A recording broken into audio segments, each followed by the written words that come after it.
What's up, everyone? This is Goldilocks, former TNA backstage interviewer, manager, and you're listening to TNA Cross the Line podcast. Thanks for being here. TNA Wrestling, Cross the Line.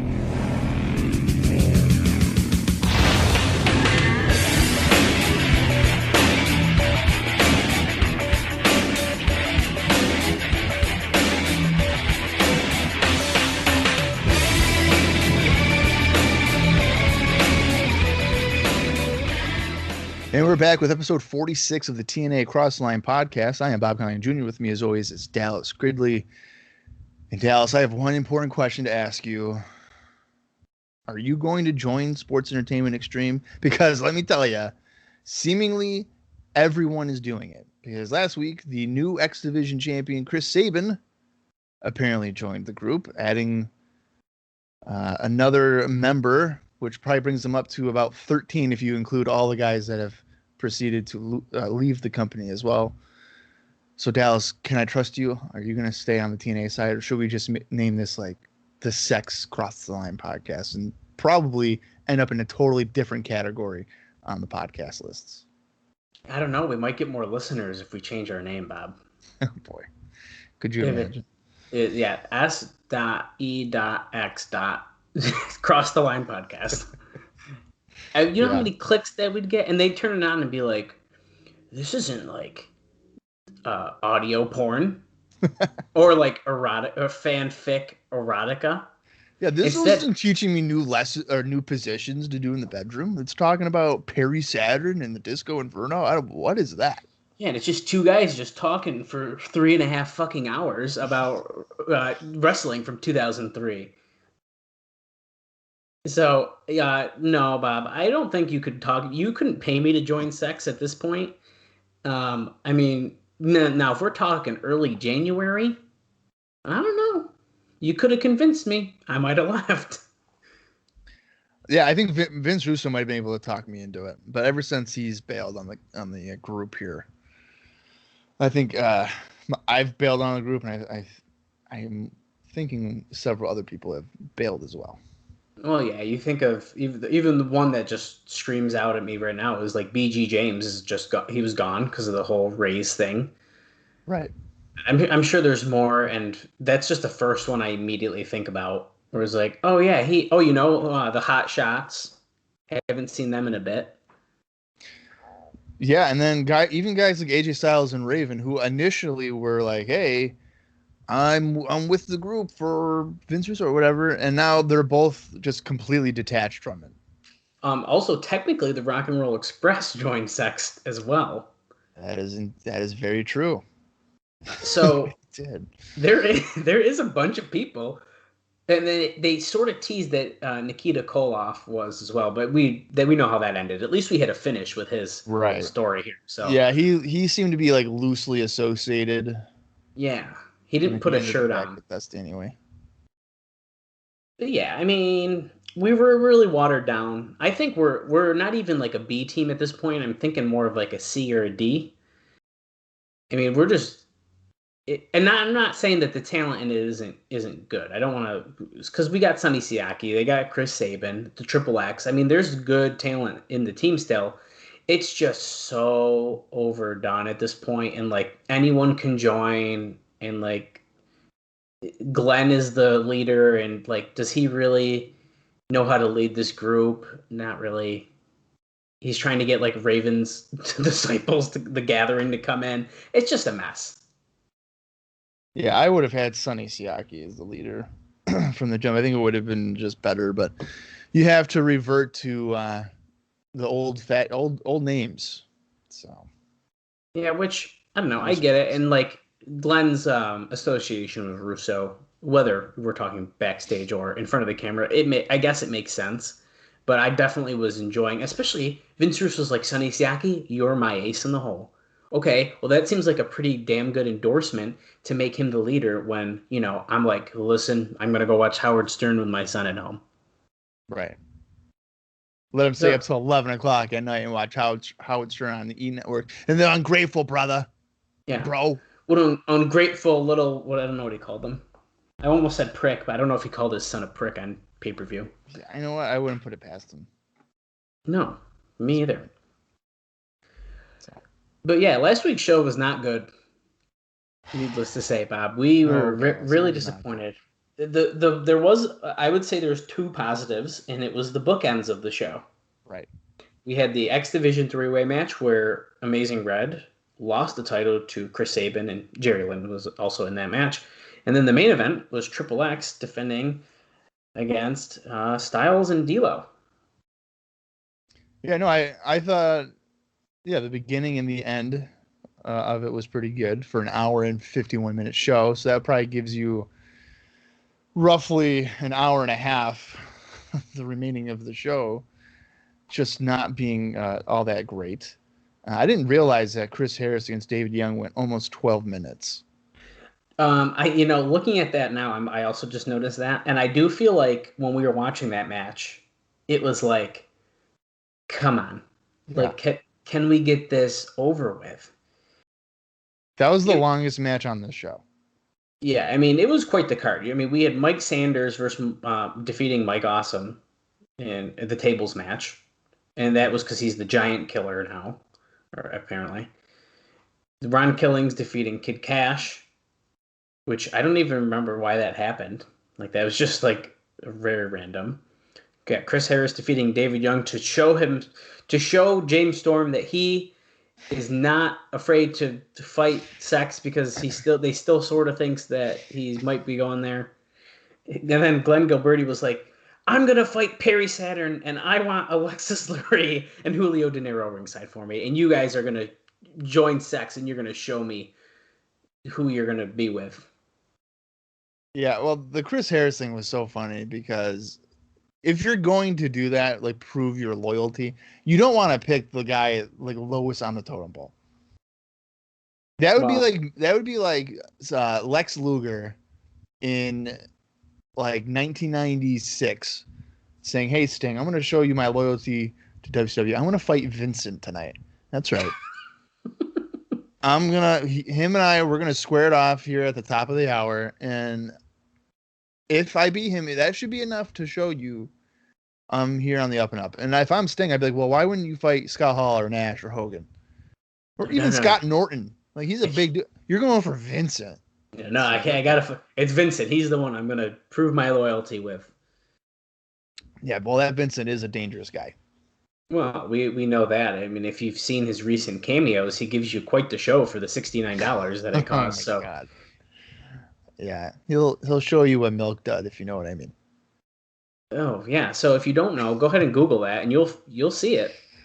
And is it still there? I wonder if I would have hoped he would like switch it. I guarantee it's on the internet somewhere. If it ain't on, it's definitely on his Twitter. If anything, I guarantee it is. Yeah, but he needs that meat sauce, baby. For the Olive Garden. You're damn right. The breadsticks and his meat sauce and all the fun facts that he says. I hope he shows up here in TNA at some point so we can just talk fun Vincent Virgil stories. You know, it's funny you say that. I'm almost certain that he doesn't, but it shocks me that he maybe never appeared in Impact. Well, that's kind of that's why I just said that, because I don't think he does either, but like they bring in so many random people even for one-offs, like it really wouldn't surprise me. Yeah, because I mean, even like WWE would bring him back, and then AEW's had him on. Which, oh my God, I forgot about that. Soul Train Jones. Soul Train Jones.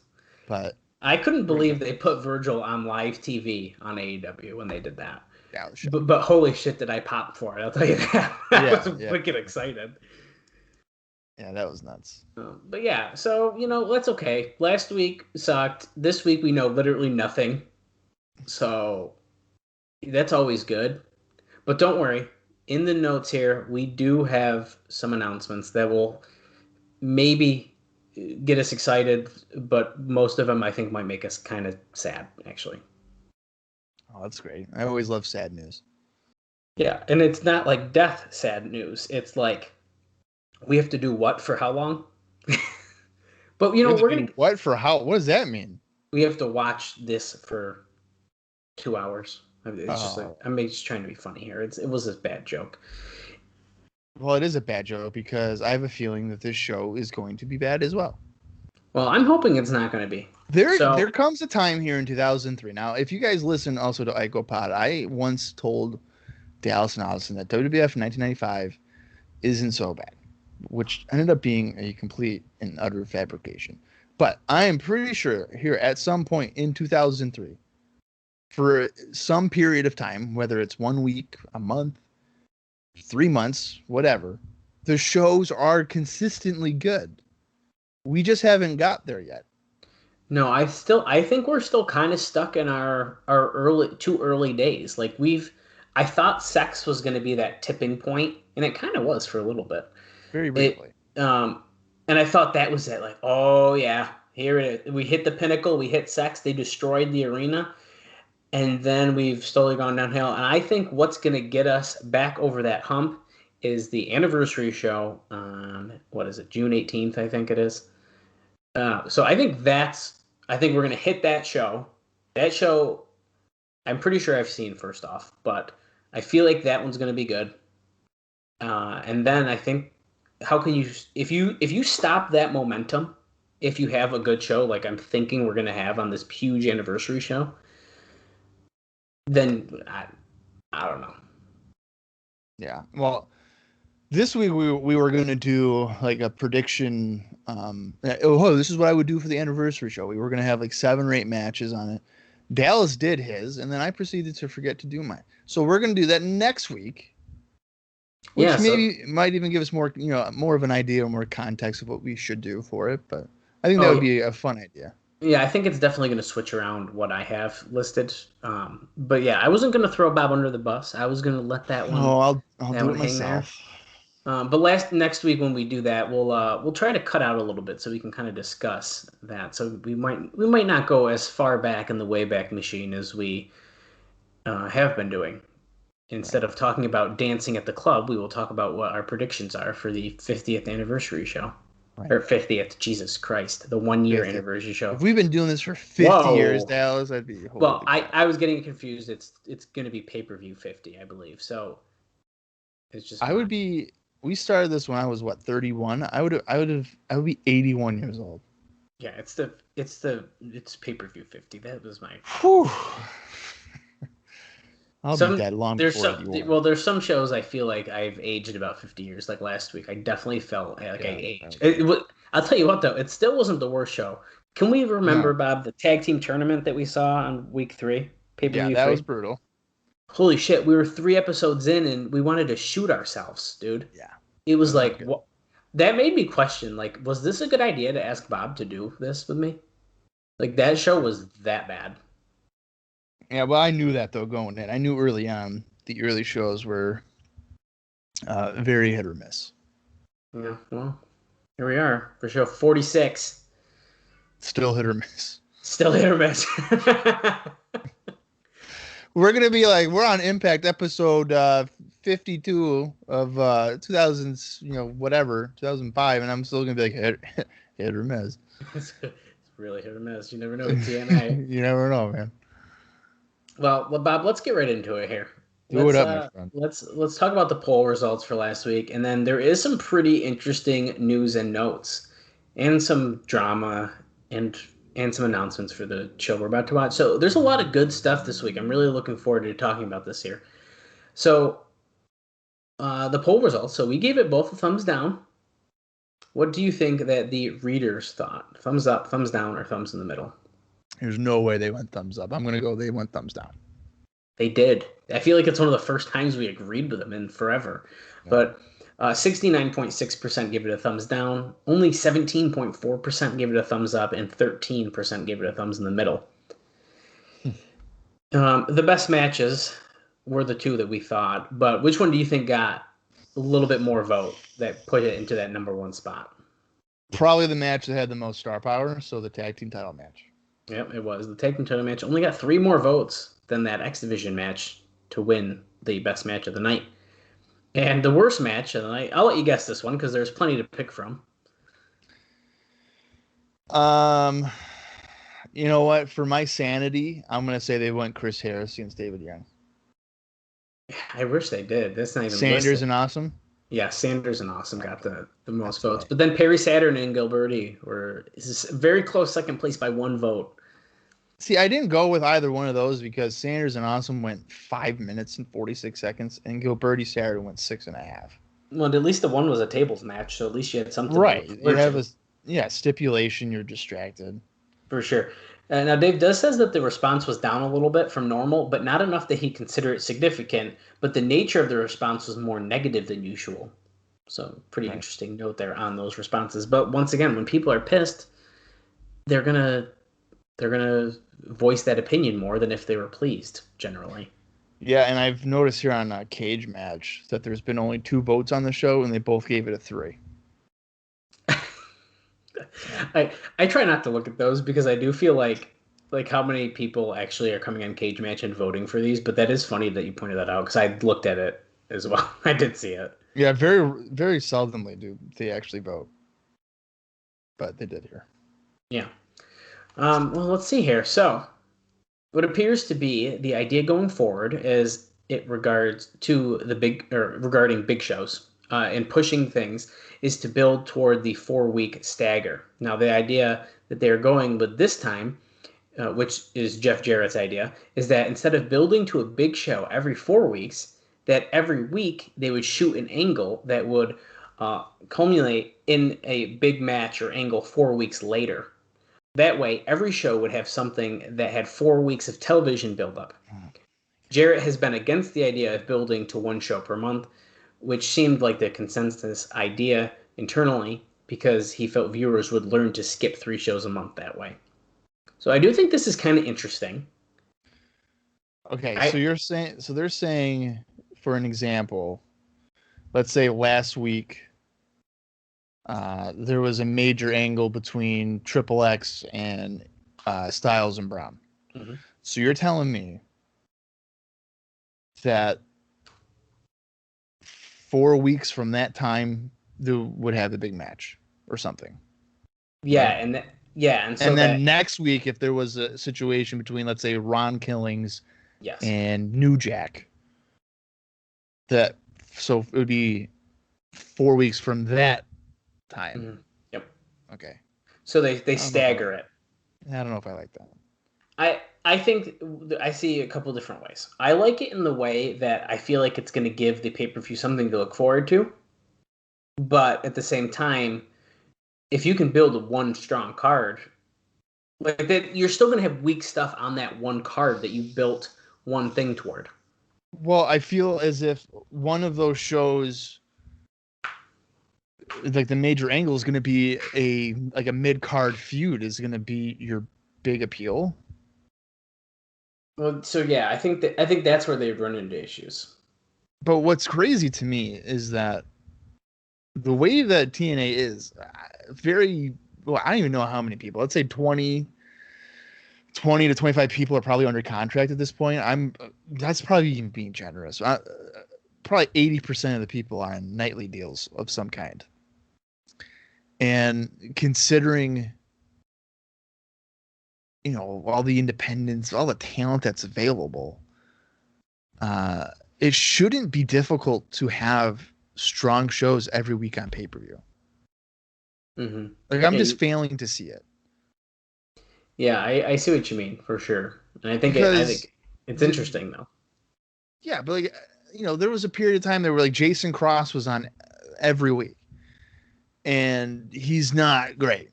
He's got one good move, Mm-hmm. and that's pretty much it. But then if you look at, um, let's say for instance here at this point in time in Ring of Honor, you have Homicide, you have Samoa Joe, Bryan Danielson, all these guys. You're telling me right now that TNA isn't going to a guy like Samoa Joe or Bryan Danielson or Homicide and being like, hey, you want to come down to Tennessee for a few weeks? We'll give you $400 a shot. Instead, they're probably giving Jason Cross like $100, so I could probably see the financial version of it here. But Dixie Mm-hmm. Carter and Panda Energy are freaking multi-billionaires. Like, what are we talking about? Yeah, I agree with you. I don't So think there should be an excuse for not being there's able to yeah, have good pay per views, especially with the talent that's out there. Yeah, and what drives me nuts is if you really think about it too, is in what 3 years you look at that roster. It's like the perfect mix of indie guys and main event guys. And that's an era that I'm really looking forward to talking with you and podcasting about. But unfortunately, I have to sit here for the next 2.5 years and watch inconsistent stuff. Yeah, first we have to get through a lot of poop and a lot of stuff. Yeah. A couple gems here and there, a couple good shows, but as we were just talking off air, they're just hit or miss. That's how it is. That's the era we're in, and hopefully that will we're gonna pick up here eventually. Yeah, hopefully. Let's hope. Now, of course, as we know, for the past 2 weeks, there has been nothing even announced for the next week's show, either on the pay-per-view or the local Saturday TV show, because nothing had been planned out a week in advance. So that's why we've had nothing announced. Mm-hmm. Now, as things were done this week and last, after the show on Wednesday night, so last week's show, Russo and Glenn Gilberti, which Dave points out the new spelling with the single T here, by the way. Oh, okay. And which they mentioned it again later on, which I find very interesting. Primarily would spend the next day writing the show and give it to Jarrett before going home, usually on Thursday. And Jarrett would spend the rest of the week making changes. What is considered one of Russo's weaknesses, and Dave says his strength is that he works very hard, is that he's got no concept for what makes for good wrestling. So he says last week, for example, Jarrett changed a planned Conan vs. Kid Cash match to Ron Killings vs. Cash, with Conan on commentary. Since the Harris twins attacking, they were going with Harris twins versus Killings in Conan feud, which sort of contradicts what Dave said he was saying, but it would have worked either way, and takes advantage of the fact that Conan's best work is on the mic. So just switching shit around, and it's kind of pretty interesting. But yeah, we just change shit throughout the week after it's written, and then we don't have stuff planned, and that's why we don't have any announcements. Well, I think that was a good switch to have Killings and Cash instead of Conan. So he's right. Conan's a better talker than he is a performer at this point. Mm-hmm. Yeah, I agree with that. I'm curious to see. So Gilberti was the one writing the shows? It says Russo and Glenn. Okay. Primarily. I'd be interested to see what those shows were before the changes. Oh my god, dude! What I would do to see that? I'd love to see that. That would be that format. Oh my god! And then to see what it turned into. Oh man! I wonder if they were. I wonder if they were written on paper or were they emailed. And I'm sure that Jarrett doesn't delete his emails. Bet you he doesn't. So he should go back and check them out. Should definitely. He should. I don't know. Maybe he should like do a podcast about it or something. That'd be pretty cool. Could you imagine if Jeff Jarrett didn't delete his emails and he had just 10 years worth of TNA booking emails on his computer? That'd be crazy. It'd be nuts. That'd be so crazy. Yeah. I got some big news here actually, and this is. Well, I don't know. Maybe I shouldn't say this one. You know what, Bob? I'm holding off on this one. No, you can't. You can't. I have to tease it. No. What is the context of it? There's someone who might be returning on the show we're about to watch. Okay, then don't spoil that then. I didn't realize it was on the show we were about to watch. I looked at the date again. I will, if it's not mentioned or if they don't end up, I will then say it at the end of the show. When's the last time we saw the person? Oh man, I'd have to really dig deep, but it's been a few months for sure. It's a good person. It's a good person. Main event guy? Yeah, TNA standards, I guess you could say that. Monty Brown. No, I wish. Scott Hall. Close. Sean Waltman. Okay. All right. Okay, well, Bob said it. He pulled it out of me. It says he was scheduled to return on May 21st. So it's not for sure. Would make it seem as if he doesn't show up. That's kind of what I'm thinking, but I almost didn't want to say it to be safe. But that's okay. He might be at the show, and if so, I think that's a good return. Yeah, for sure. We haven't seen him since November. Has it really been November? Yeah, because he was supposed to be in the title tournament. Oh wow! And he didn't I thought it show was up. later than that. That's why I didn't say last year. I think it Jeez. was, yeah, it was November, Wow. I think. So there is apparently a plan for a main event on 5/28. So that's not the show we're about to watch, but next week's episode. As of right now, at least a week out, the plan is for Jarrett and Raven to have a rematch.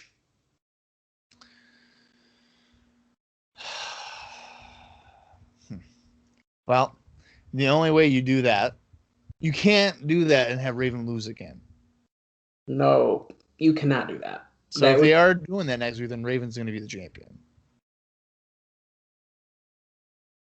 I agree. But then, wait a minute. So if Raven were to do that, Gilberti's your number one contender. So then your feud would be Raven and Gilberti, which I guess that would make sense. It actually kind of would make sense because Gilberti, they're calling out Raven like, dude, are you with us? Are you not? Like, Yeah. that could potentially make sense. I don't love it, but I don't know, man. We'll see what happens. Apparently, on the show we were about to watch, this is really great news. They're apparently going to be starting 2 different types of tournaments on the same show. What is it? What is it? Well, we're going to get more into it once we go to the NWA-TNA.com and the Wayback Machine. But Dave says here, not sure other than one is a singles tournament and one is an offshoot of the Mexican idea where feuding people team up. He says, although I'm sure they got it from WCW's Battle Bowl. Oh no! You're telling me I gotta watch a fucking spinoff of Battle Bowl? I've avoided Battle Bowls forever. I'm not excited about this at all. No. 2 tournaments at the same time? No, 2! You know what that means? Russo's running out of ideas, so he's like, fuck it, tournaments. Listen, I'm going to go on the record and say here. We might have even said it before at some point in our last 45 episodes. TNA is really good at having not good tournaments. And what I mean by that is the fucking Bound for Glory series. Oh my god, that shit starts in like May. And it don't stop until like 2 weeks before Bound for Glory if you're lucky. And it's like, that shit's crazy. Listen, and I am a diehard TNA Impact Wrestling fan. I have been for years. But dude, every time they were like the Bound for Glory series is starting, I'm like, oh god. Oh no, why? The only thing that I thought was a little cool about it is when they were running like house shows and stuff, those matches would also still count against the Bound for Glory series and stuff like that. Yeah, but the problem with that was your house shows are drawing 155 people. So what's really the point in doing that? Stop it. Yeah. But I remember watching Impact, it'd be like June 1st, and it'd be oh, tonight's a big night. It's Bobby Roode against Magnus in a Bound for Glory series match. And I'd be like, Bound for Glory is like 4 months from now. What the hell are we talking about? I don't know if they were trying to get me hyped up for Bound for Glory in June, and like that Bound for Glory series was not going to do it. Well, the funny thing about it is you knew who was going to win it within the first 2 weeks. I feel like generally, yeah, it was pretty obvious. It was pretty obvious every time. They'd have like, the Pope in there. Cool. Well, he ain't going to win. Rob Terry.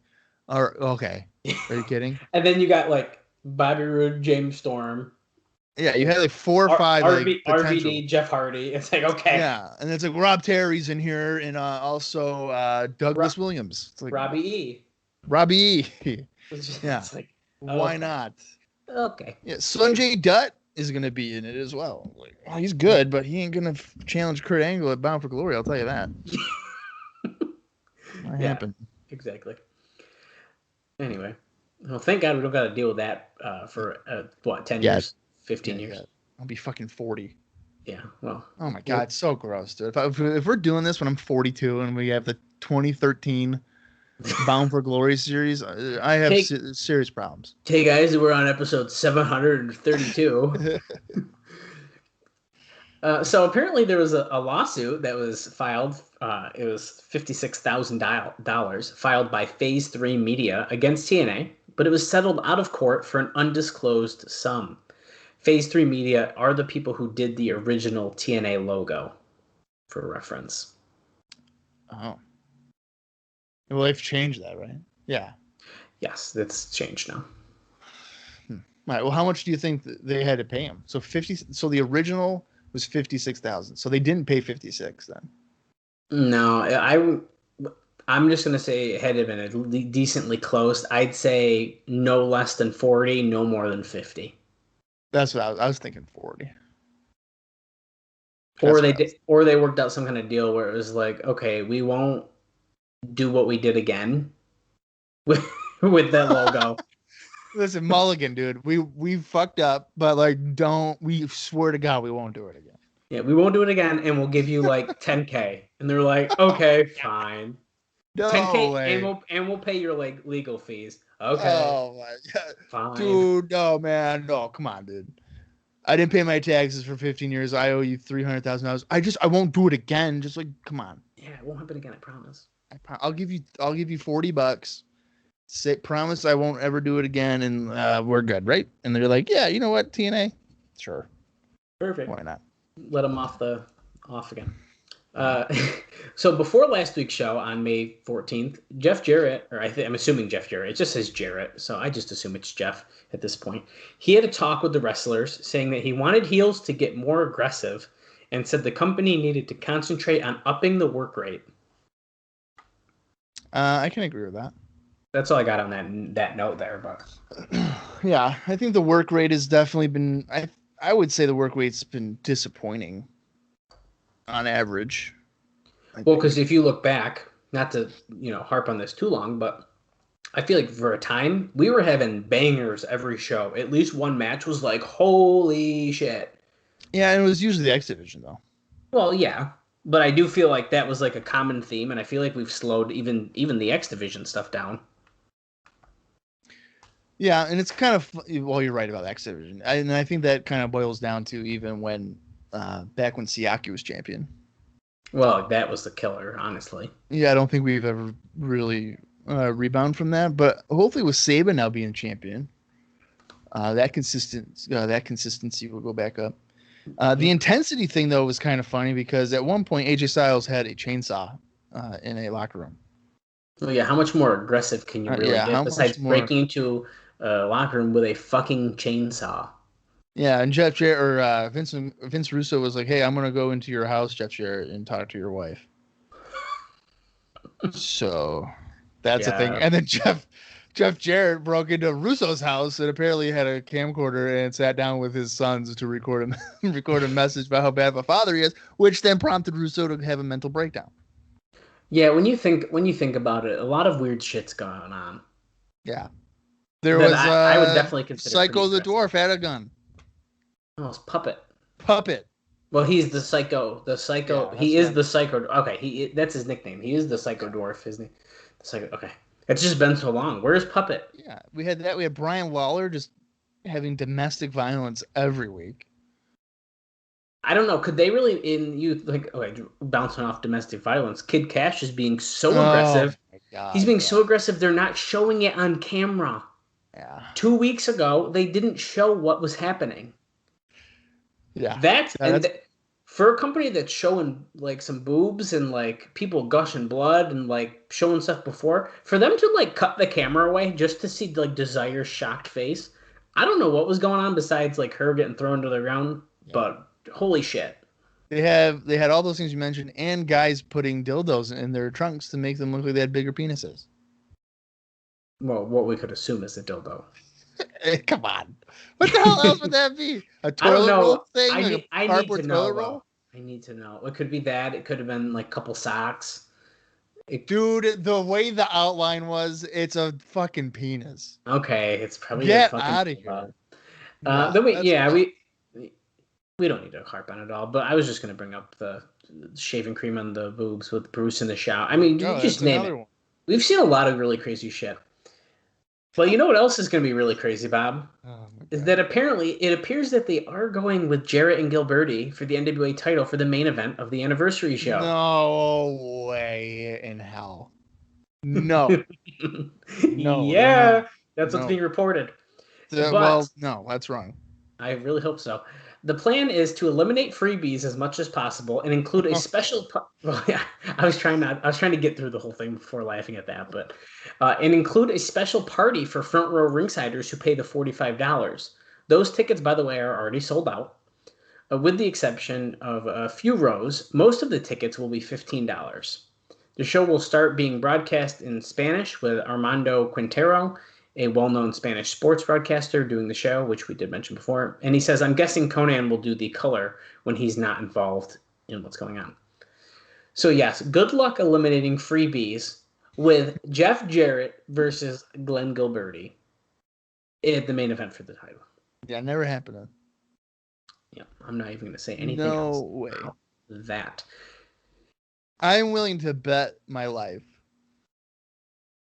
that the anniversary show main event is not Jarrett Gilberti. There is no fucking way. And I don't remember off the top of my head. Well, so that's the funny thing here, Bob, is because I've definitely seen the show. I know a lot of what's going to happen on the show. However, I don't know who Jarrett faces. I don't know. I'm a little nervous because I really don't know what's going to happen. Yeah, and I purposely avoid all this shit. I don't go back and read my reviews or anything because it's been so long. I don't know. But there's no way that anniversary show is Jarrett and Gilberti. There's just no way. No way. Well, so we're going to touch on a couple things from last week here. So we know that Sabin obviously won the X Division title. Now, that was the opening match of the show. And Dave says that in the first match of a card where every match had a ton of outside interference, almost always leading to the finish. I think I just wanted to bring it up because you and me mentioned the same thing, I'm pretty sure, last week, where it was like someone came in every single match. Yep. And it just kept happening. Yeah, it's excessive. Yeah. There's times when you can do it, and it's fine. But you cannot do it every single match because, I don't know how many matches there were last week. Let's say there's 7. If you have interference in all 7 matches, by the third match, the interference just becomes like, what the hell? Why are we doing this? And if you continue to do it till number 7, us as fans and other fans probably in the venue are going to be like, this is the dumbest thing I've ever seen. Well, and it's like the Harris brothers 7 times on the show. Oh my God, yeah. I forgot about that. Yeah. Almost every segment they were involved in. Yeah, so that's why I think we noticed even so badly. Yeah. Now, the decision, though, to take the title off of Red apparently was because he's not going to be around for several weeks due to a tour in All Japan. So that is why we had a title switch last week. Do they not ask these guys where you're going to be for the next 3 months or something? Maybe they don't know. Is it really that week to week that they're just like, whatever? Are you here? Are you in Japan? Loki, are you going to be here or are you going to be in Japan? Oh, I'm going to be in Japan. I might be. I don't know. Well, the show's in 2 days and we booked you to be the champion. Oh, whoops, we got to fix that. Well, yeah, the thing that sucks is that Red held the title for what, like 3 weeks maybe? I don't even know if it was that. Well, that's what I mean. It's such a short amount of time, and it's like, oh, okay, we're switching titles. Well, he won it on the 30th, right? Here, I can. It was 2 weeks. It was his first defense. That's pretty bad. I'm pretty sure. I'm trying to take a quick look back here. Oh, here's the pay-per-view. Is this the one where he won it? Yes, it is. So yeah, you were right. Pay-per-view 43 is where he won it. He lost that on pay-per-view 45. That's insane. That's bad. And he's one of the more over people. So it's like, what are you doing? Like, why can't we just invest in them and push them? Yeah. Hey, let's go to Japan.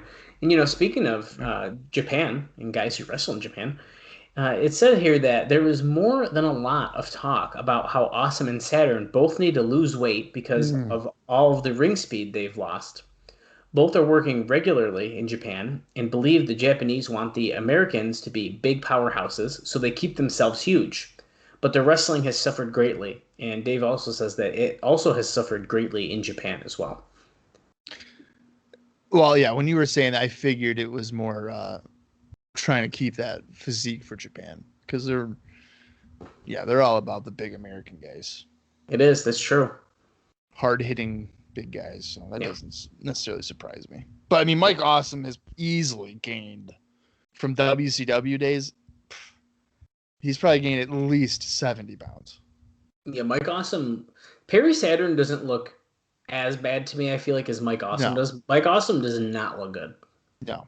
Yeah, he's definitely gained, I'm going to say, between 60 to 70 pounds, and it is not muscle. Exactly. Yeah. Now, the crowd last week was said to be down to around 800. We mentioned that before. It was the lowest in months, and the paid was said to be non-existent. Oh my God. Dave says that, he says, I was told that if I said the advance was 0, I'd be pretty close. When they started letting freebies in, there were about 100 in the building because they let those who pay get in first. We've heard that before. Right. Most were pointing to how bad the show was on May 7th, but they've had bad shows before, and the 4:30 show was very good. So one bad show shouldn't make that much of a difference. Others blame the fact that the local fans are turning on Jarrett. When they played his tape promo in the building, a lot of fans symbolically turned their back to the screen as a protest. And Gilberti being shoved down their throats, of course, is playing a factor in this as well. Now, Gilberti took a lot of criticism after the May 14th show because he was all over the show. The general feeling was that when he came out in the suit, he looked and carried himself like a star, but he botched the finish of the awesome and Mike Sanders match. He came in late so that the two had to stand there and wait for him, and then delivered one weak chair shot, and the crowd groaned at, and Awesome, smartly, wouldn't sell it. He then delivered a second one, just as bad, and Awesome figured he couldn't stand there forever, so he just fell off the rope through the table to lose. Then he had a terrible match with Saturn, where he came off like first match guy, and the stunner finish looked bad. Yeah. He himself had requested Saturn as his opponent, telling people who questioned him, and people did, that he could have a good match with him. He finally botched the stunner finish on Styles when interfering, saying, and he says here, that Skipper and Daniels over Styles and Brown to keep the titles in what up to that point was a hell of a match. And that was obviously in the main event. The crowd seemed to deflate live, since it was 6 straight matches with run-ins leading to the finish, and it ruined a great match. So a lot to digest there between the crowd turning on Jarrett and Gilberti, and then Gilberti pretty much dropping the ball all night last week. No, I would agree with that 100%. Was it last week where the show came to a close with him smoking a cigar? Or trying to? Oh, it might have been. Hold on, I can actually check quick because I do have my images on my... I believe it was, yeah, because that's when he wore the suit. So yeah, it definitely was. Yeah. Yes, it was. It was. And I actually forgot about that little scene that you just mentioned. So probably for good reason. If last week's was the attempt to really solidify him as a viable contender, I think it backfired immensely. Yeah, I agree with that. I can have a good match with Saturn, and then you stink up the joint. Yeah, okay. Yeah, good job. You deliver weak chair shots to a guy like Mike Awesome, who has been known to just take unprotected, vicious chair shots. Yeah. And you protect them. That's great. Yeah. Well, apparently backstage, Ray Lloyd, or Glacier, was backstage. Hell yeah. He's backstage, but not for what you think. He was actually taking over Scott D'Amore's agent type role because D'Amore is in Australia for the WWA because he's the talent booker for the group. And Lloyd was totally unfamiliar with the product. So just the kind of guy you want to be your Scott D'Amore role. Yeah, that's not good. He was being an agent or producer? Well, yeah, so remember, it was a couple weeks back, Scott D'Amore got brought in essentially because if we have a producer, or as he's saying here, an agent type role of someone who knows wrestling, then he'll be able to cut away from people blading and and know when the right cuts are going to be and stuff like that. So I think they're in the right mindset by bringing in Glacier here. But if he literally knows nothing about the product and stuff, it feels like a weird decision for like a week. I'm assuming just a week. Yeah, I agree, 100%. He's not going to know people's tendencies and stuff like that. It just wouldn't make sense. Yeah, I thought you were going to tell me that he was going to come in and wrestle. Well, you know what I was thinking though is I wish that they had him come out in that battle royal. That would have been a fun surprise. Oh yeah. In the Anarchy in the Asylum. Yeah, dude, that's a missed opportunity. So they do continue to tease that new authority figure still, as we've been seeing for weeks. Eric Watts claimed it would be Eric from WCW and called him DDP's best friend. But Dave says, well, that definitely won't be who it is. So, right. Which we knew, obviously. Eric Bischoff won't come in for a long time, and then he just regrets all his life decisions after that. He talks about it in his podcast all the time. Yeah, he hates it. Yeah. I don't blame him. Well, yeah, I mean, I won't mention it now. We can, if we have dead talk time during the show, we can talk about it. I listened to the lockdown episode recently. Oh, okay. Yeah, I listened to that too. Also, some interesting news last week. I only got a couple more things, by the way, before we get into the Wayback Machine, and there's not a whole lot there, I don't think.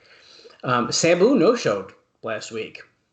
So really? There's that. He was supposed to run in at the end of the show. His name was pushed all night, and his wife was even there.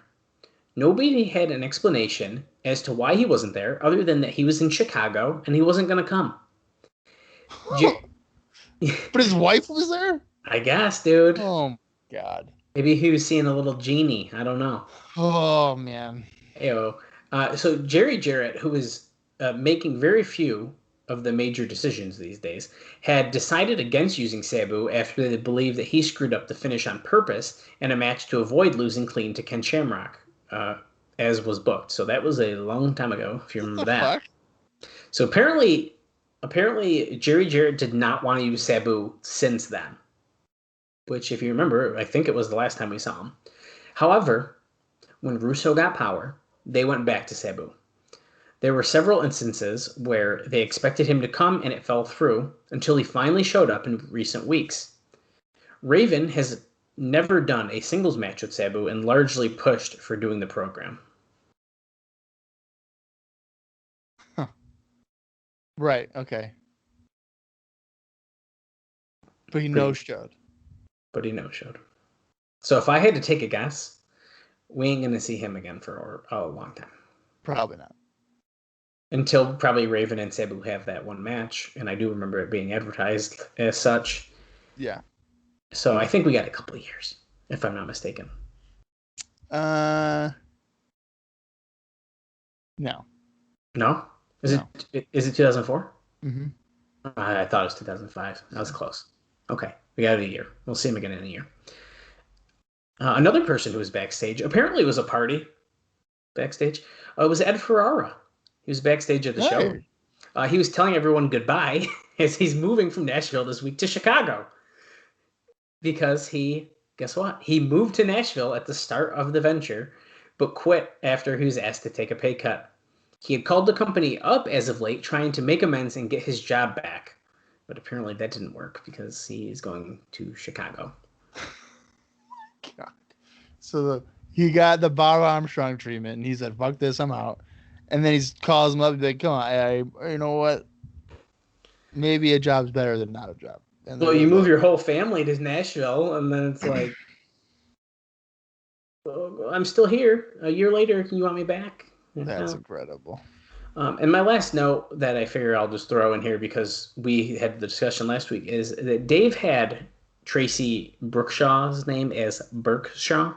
He does make the correction this week, so I just wanted to point that out. That it wasn't a typo or anything. He actually had it in here as Berkshaw, but corrected it to Brookshaw. Okay. So that's Lollipop Stalker. If you're not. Yes. At least originally, that's what she was.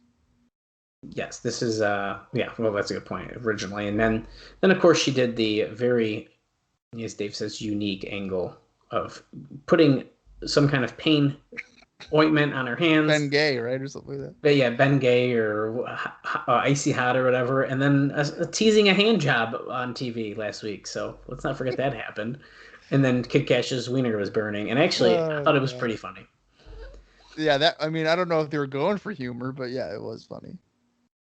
I feel like they had to have been, but regardless, it was good shit. But let's go back to the Wayback Machine briefly here. I'll try to keep it brief. There's always some fun stuff in here, though. And so we're going to start off with From the Inside with Jeremy Borash, 5/16/2003. And I know I just kind of glossed over it, but if you're a new listener by any chance, we go on to the Wayback Machine, type in NWA-TNA.com. We jump ahead a little bit into like August, so I can read the news from May. And we're reading the real updates that they had on their website. Sometimes there's fun stuff, sometimes it's stupid shit that I like to say to make Bob laugh. So apparently, there is always this is Jeremy's word, so there's always a post-show powwow in our booking office with a few of us immediately after the show goes off the air. And we go back through the curtain. It is very seldom a happy, feel-good meeting. We tend to be very critical on ourselves. In fact, I don't remember a meeting that was all smiles.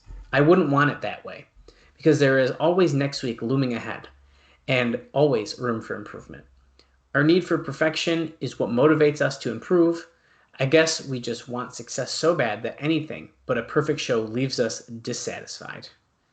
And I'm mostly bringing this point up here that he said because last week sucked so bad that this was a pretty interesting time to decide to tell everyone, well, we're never happy. Right. Well, because I feel like most times he's like, oh, what a great fucking show. Like, oh my God, you're going to have to check it out. And this time it's like, you know what? We're not perfect. Yeah. And they all can't be winners, but we're trying to be, we're trying to get that perfect show. Yeah. That's interesting timing. Yeah. Yeah. He also confirms Glenn Gilberti's spelling as the final and official spelling of his name with the 1 T. Bullshit. They definitely go back to 2 T's. You think so? At some point, absolutely. Okay, we're going to have to keep an eye on that one, guys. Absolutely.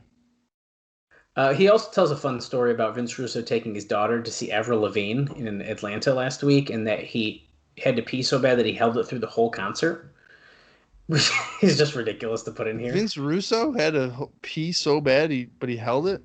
Yeah, he had to pee during the warm-up act, but he felt so bad he couldn't leave his daughter. He couldn't pull his daughter away from it, so he was forced himself to hold it the entire concert. By the time he made it to the restroom, it was said to resemble the finish of the movie Strange Brew, which I haven't seen, so I don't get the reference, but I don't know either. Hopefully someone listening will get that and get a chuckle out of it then. The TNA Anniversary Show tickets are selling fast and are expected to sell out pretty quickly. This is definitely a show you should fly in for if you have never experienced TNA Live. It takes place June 18th. You can order tickets now on PayPal or go to NWA-TNA.com for more information. I didn't even know PayPal was a thing in 2003. Neither did I. Wow. Yeah. I think that might have been more for stuff like this, not how it is now, but right, not like person to person, but through like businesses. Yeah. Jeff Jarrett appeared this morning on the John Boy and Billy show. Jarrett is in Charlotte doing TNA promotional work and participating last night in a charity basketball game, which actually we mentioned that basketball game last week. I'm not going to read over this part, but he does mention the lineup for the WWE Reckoning pay-per-view that's next weekend in New Zealand because it features a ton of TNA guys.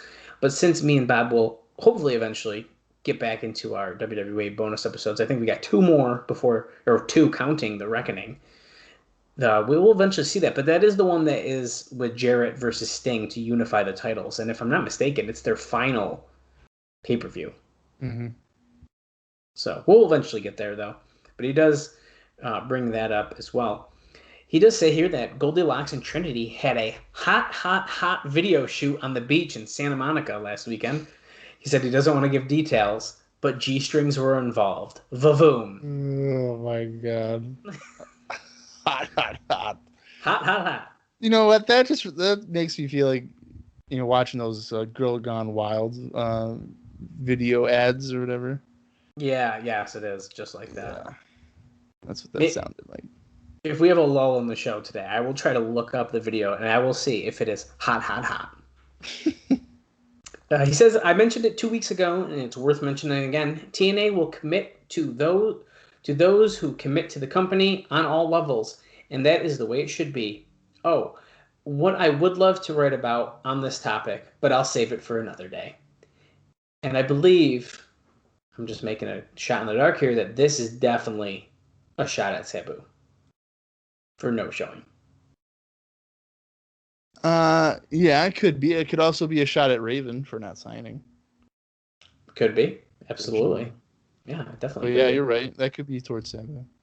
What I would love to write on this topic is the part that was like, I feel like he wants to bury Sabu and he's not doing it. Yeah. Because usually they point stuff out like that all the time. So the fact that it's not even mentioned in either one of these that he didn't show up to the show, it speaks a lot to me. Right. We got some breaking news here. And this was many days, this is the Friday before the show, is that Paul London is going to be returning. So Paul London will be on the show today that we are about to watch, which is pretty exciting. I'm looking forward to that. Yeah, he's fun to watch. Yeah, absolutely. And the last bit of news in Jeremy Boras' section here is that the TNA Explosion is getting picked up by more and more stations every week. It airs in New York City, Atlanta, Pittsburgh, Dallas, and many more markets. Explosion will debut in Denver next month, and clearance in Orlando will be coming soon as well. So, unfortunately, it's not on the Impact Plus app. Scott D'Amore. Scott D'Amore, hashtag we want Explosion. Yeah. Everybody listening to this, I'm dead. I'm fucking serious as shit. Okay. This is coming out on May 21st. I am going to go on the good old Twitter machine, and I am going to go and put in the search engine part of hashtag we want explosion. And if I don't see the hashtag used, I'm ending the podcast. Oh my God. I will never appear on the show ever again. Oh, guys, it's going to be a really sad show. Now, this could backfire because maybe people don't like me on the show. But I mean, hey, one of our good listeners did do it. Yeah, one. Okay. I'll take one. I'll take one, man. One person. It takes. What's the saying, Bob? It takes. I don't know. It takes two to tango. No, that's not the one I'm thinking about. All right. It takes one to start the revolution. Start the revolution. There you go. Well, I just made that shit up. Okay, so we're gonna let's read some notes from backstage from Bob Ryder on the same day as the show here, May 21st, 2003, and this is mostly match announcements for the show. So hold on tight. So we're gonna get a little preview of the show. So he says, if you have read the preview for tonight's show, you already know about the Asylum Alliance Tag Team Tournament that starts tonight. If you haven't read the preview yet, here's what will happen. TNA officials have mandated that everyone on the roster, whether they are members of Sports Entertainment Extreme, the New Church, the Extreme Revolution, or the traditional NWA, they must be available for inclusion in the tournament. Teams will be chosen at random, which will result in unusual pairings that could put friends on opposite sides or enemies on the same team. The possibilities are intriguing, to say the least. 8 teams will be included in the tournament, and the team that wins the tournament will be granted a shot at the NWA World Tag Team titles. So we got quite the tournament started there. Now, he does say that the Asylum Alliance tournament will undoubtedly create turmoil in the tag team division. Yeah, but the NWA has taken action to make sure that at least one team involved in the tournament is made up of a cohesive unit, which doesn't make any fucking sense. But the NWA officials successfully lobbied to get permission to have a special qualifying match tonight between the hottest tag team in recent weeks, which is AJ Styles and D'Lo Brown, and the team that dominated the tag team division for much of the last year, America's Most Wanted. So that's a match that we got tonight. One of those teams will be able to stay a tag team in the Asylum Alliance tournament, and the other one will be essentially paired probably with the Harris Brothers, because is there really a worse pairing than you could have than someone in the Harris Brothers? Wait, so is the winner of that match the one cohesive team? Yes. So you're telling me that they promoted it as, oh, hey, essentially battable, where it's like people hate each other or whatever, and there's gonna be one team that's cohesive and like each other? Yeah. Mm-hmm. I don't. That makes me like it even less. Well, it doesn't make sense. No, none. Speaking of things that don't make sense, is this next match announcement. I think this doesn't make much sense. She has another match scheduled for tonight that should be an interesting one. Is the match between Sandman and Sonny Sayaki. This one will be held under Raven's Clockwork Orange House of Fun rules, which will give Sandman a definite advantage. Now, to make things more interesting, the special guest referee for this match will be. Guess, Bob. Who do you think it is? Desire. Nope, it's Raven. Okay. It makes sense. I mean, it's his match. I just think that well, it makes sense because it's his match, but that's the only thing that makes sense about this. Well, I mean, didn't he attack somebody? Didn't Sayaki or whatever attack Sandman in the parking lot? Do a street fight then. Why are we doing this is the third Ravens Clockwork Orange House of Fun match in the past like 2 months. Because they killed the ladder match. Otherwise, they would have done a ladder match. Oh, that's a good point. I'm going to give you that. So now they got to kill this match. Well, that's true. Now, fans of the X Division, though, will be happy to know that we've scheduled a 4-man elimination match to determine the number 1 contender for the X title. We've had these matches several times in the past, and they usually end up stealing the show. Except he doesn't tell us who's in it, but we know that Paul London's returning, so I think he's probably a pretty good guess of someone who is in it. Well, it's probably because he doesn't know who's in it. And that's a really great point. He probably switched it. Yeah. A couple things that news-wise really here is that Loki has suffered a dislocated collarbone that will keep him out of action for the next several weeks. The injury took place during a match in England over the weekend, which Bob may have notes on as well. Or maybe not. Who knows? I don't know. Do I? If not, well, that's what happened to him. Well, now I'm curious as to what the hell he was doing in England. Who knows? As we approach our 1-year anniversary, this is a fun little paragraph here. He said, "I've done a lot of looking back at the events of the last year. A lot of people said we'd never make it this far, and they were almost right. We knew it wouldn't be easy to start a new wrestling company, but had no idea that so many obstacles would be thrown in our way. Every time something would happen, though, our staff would pull it together and deal with the problem and find a way to get past it. Maybe the best example came on the night of our very first show when the ring collapsed just 10 minutes before showtime. It could have been, and should have been, a disaster, but our production crew jumped into motion and literally saved the company by coming up with a way to get the ring fixed in record time. Things like that happened over and over again during our first few months, and our staff responded each time, and the result is we're still here to celebrate an anniversary in just a few weeks." Yeah, I'd like to... Go ahead. Well, so I just want to comment on the Loki thing because he was not in my original notes for it. Okay.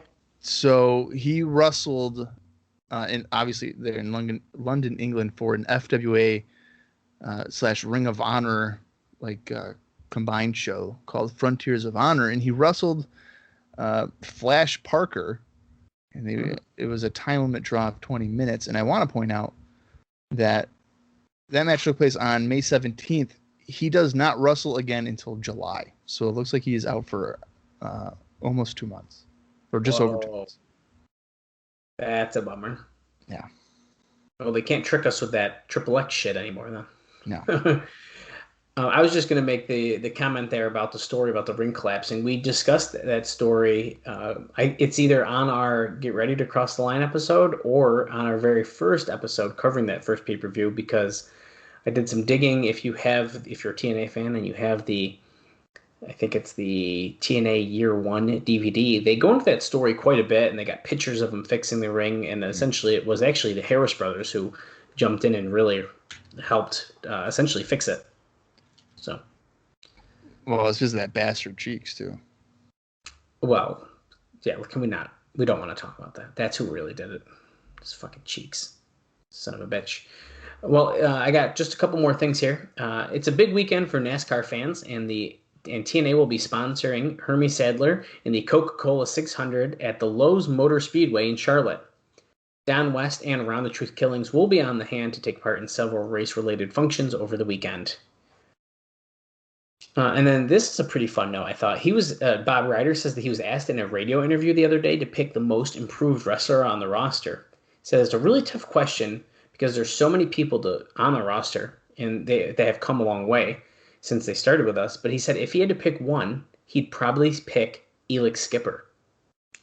And it's not the answer I expected. What was the question? He was asked to pick the most improved wrestler on the roster. And he said that it was really tough, but he ended up picking Elix Skipper. I think that's a good choice. I think so too. Yeah. And my final note here, before I pass it over to Bob. We still face the same problem today that we faced when we launched the program last June, and that was a lack of awareness of our product. A large number of wrestling fans probably still don't even know we're on pay-per-view on Wednesday nights. We're taking steps to help get the word out better through marketing efforts and increasing our explosion station list. But we need your help. Tell your friends about us. Let them know that there's an alternative to the wrestling they've been watching. Ask them to check us out, and if they like what they see. If you write for your own wrestling website, start giving us more coverage. Most fans seem to agree that there needs to be an alternative to WWE. We're the alternative. Help us spread the word. And before Bob, you make your joke first, then I'll say it. Well, it's not a joke. It's just more of an observation. So they're doing this in 2003, and the funny thing is that a lot of people are still unaware of Impact or TNA or whatever you want to call it. I think today it's more of people are like, ugh, Impact. So I think they purposely don't watch it. But anytime I see people post really anything TNA related on groups or whatever, they'll be like, what? This guy was there? Like Kevin Nash was in TNA? What? Oh God, that's bad. But it's like, it's fucking shocking as hell. Just how many people are just unaware. For sure. Well, what I was going to say is I was going to bounce off of Bob Ryder there and say, spread the word about the TNA Cross the Line podcast. Right. We need your help. We need your help. Tell your friends. Write about us on your website. You don't have to actually do that. But do follow us on Twitter if you don't. We're at Cross the Line TNA. We post TNA content every single day. And I take it upon myself to do watch-alongs with Impact Plus specials. And I live tweet during them and pay-per-views.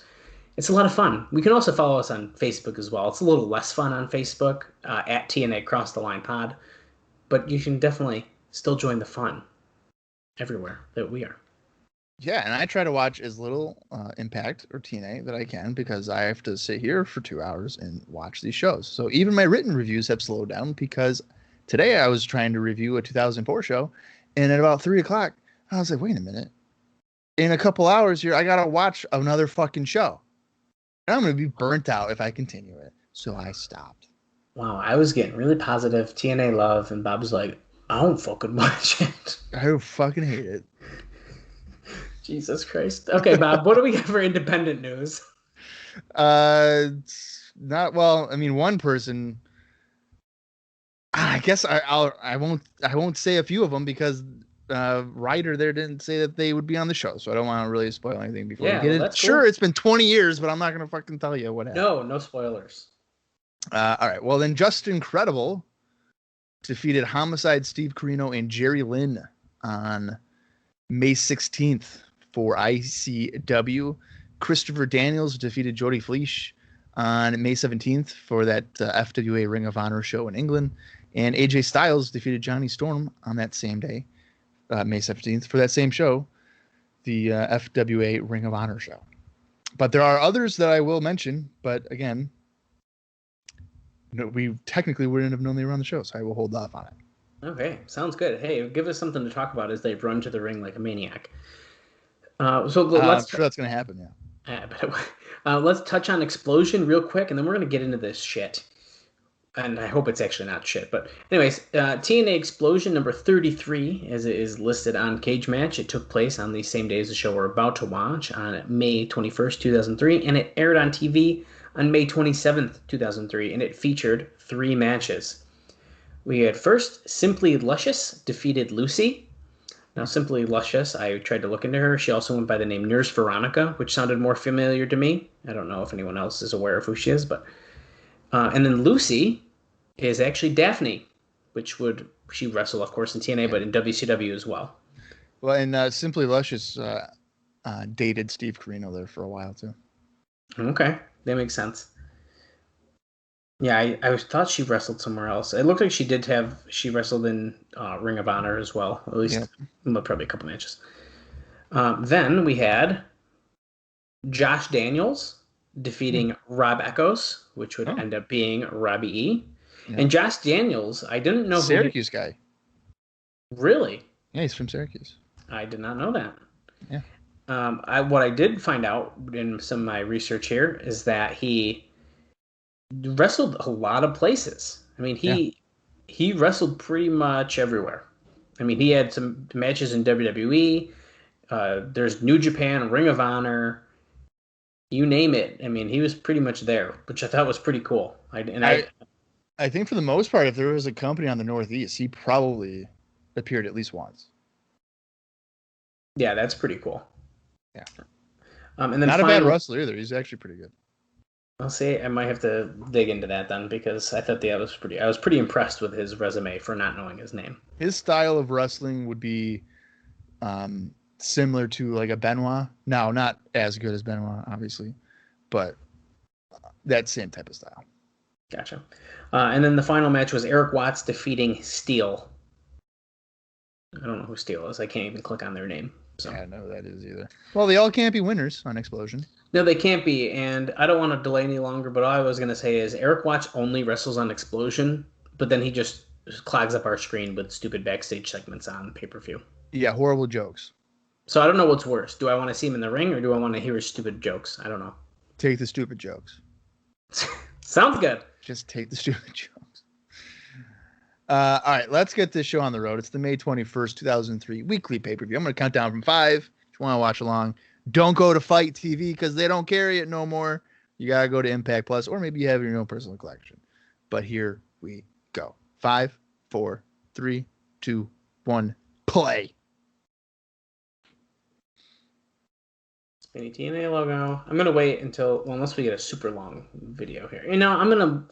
Oh, wait. No, wait, we already saw. This is from last week. Once they show the crowd, Bob, I'm going to make you guess on our attendance. Now, remember, last week we were down to 800. The week before, we were at 1,100. And the week before that, we were at 1,400. So... I'm going to say... So before I even see it, I'm going to say that we're at 850. Okay. I'm going to make you hold on to that until we see the crowd here. Well, if I see the crowd and it's more, I'm going to change my thing. But I'm going to guess. Well, because last week's show was not great. Oh, yes. New Jack. You think I'm going to join you and your shit eaters? You shit eaters. Yeah, so we're getting it's just a flashback of sex and the Extreme Revolution brawling.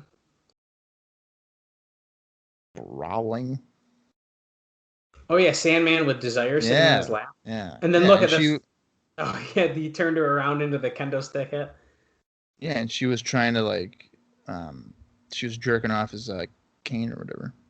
Oh yes. Yeah. The typical Francine spot, I like to call it. Oh, okay. Yeah, that's a really good point. I didn't think about last week, but you are correct. Oh, these are... Burt Prentice is like, come on! They've yet to really show a main event guy in these fucking recap videos this week. Well, we have our number one contender. Okay. Glenn Gilberty with 1 T. I told you we were taking over the asylum. It's our asylum. We're taking over. Cue the BWO music. Oh yeah, remember when they beat up Mortimer Plumtree? That was fun. Oh yeah, that was a really fun little hey, wait a minute, is that him? And we were like, oh shit, it is Mortimer Plumtree. Right, yeah. And there he is smoking a cigar. That's Extreme Revolution, New Church, NWA. What the heck? Oh wait, what's this? Oh my, we're doing a Star Wars thing. since the inception of Total Nonstop Action, TNA has been governed by the National Wrestling Alliance. Along the way, gang warfare has erupted, evolving Total Nonstop Action into an anarchy rules environment. TNA officials have decided to step in, mandating 2 separate tournaments with the intent of restoring order to the Asylum and returning the total nonstop action aspect of this program to the ring. These 2 separate tournaments will begin tonight. Sex, Extreme Revolution, New Church, NWA. Okay. They already showed that part. Okay. What the hell? Raven's sitting on a production truck. He was denied his destiny. The world title did not change hands. Yeah, we know, Raven. Why do you got to bring it up? Yeah, why you got to remind us that you got screwed?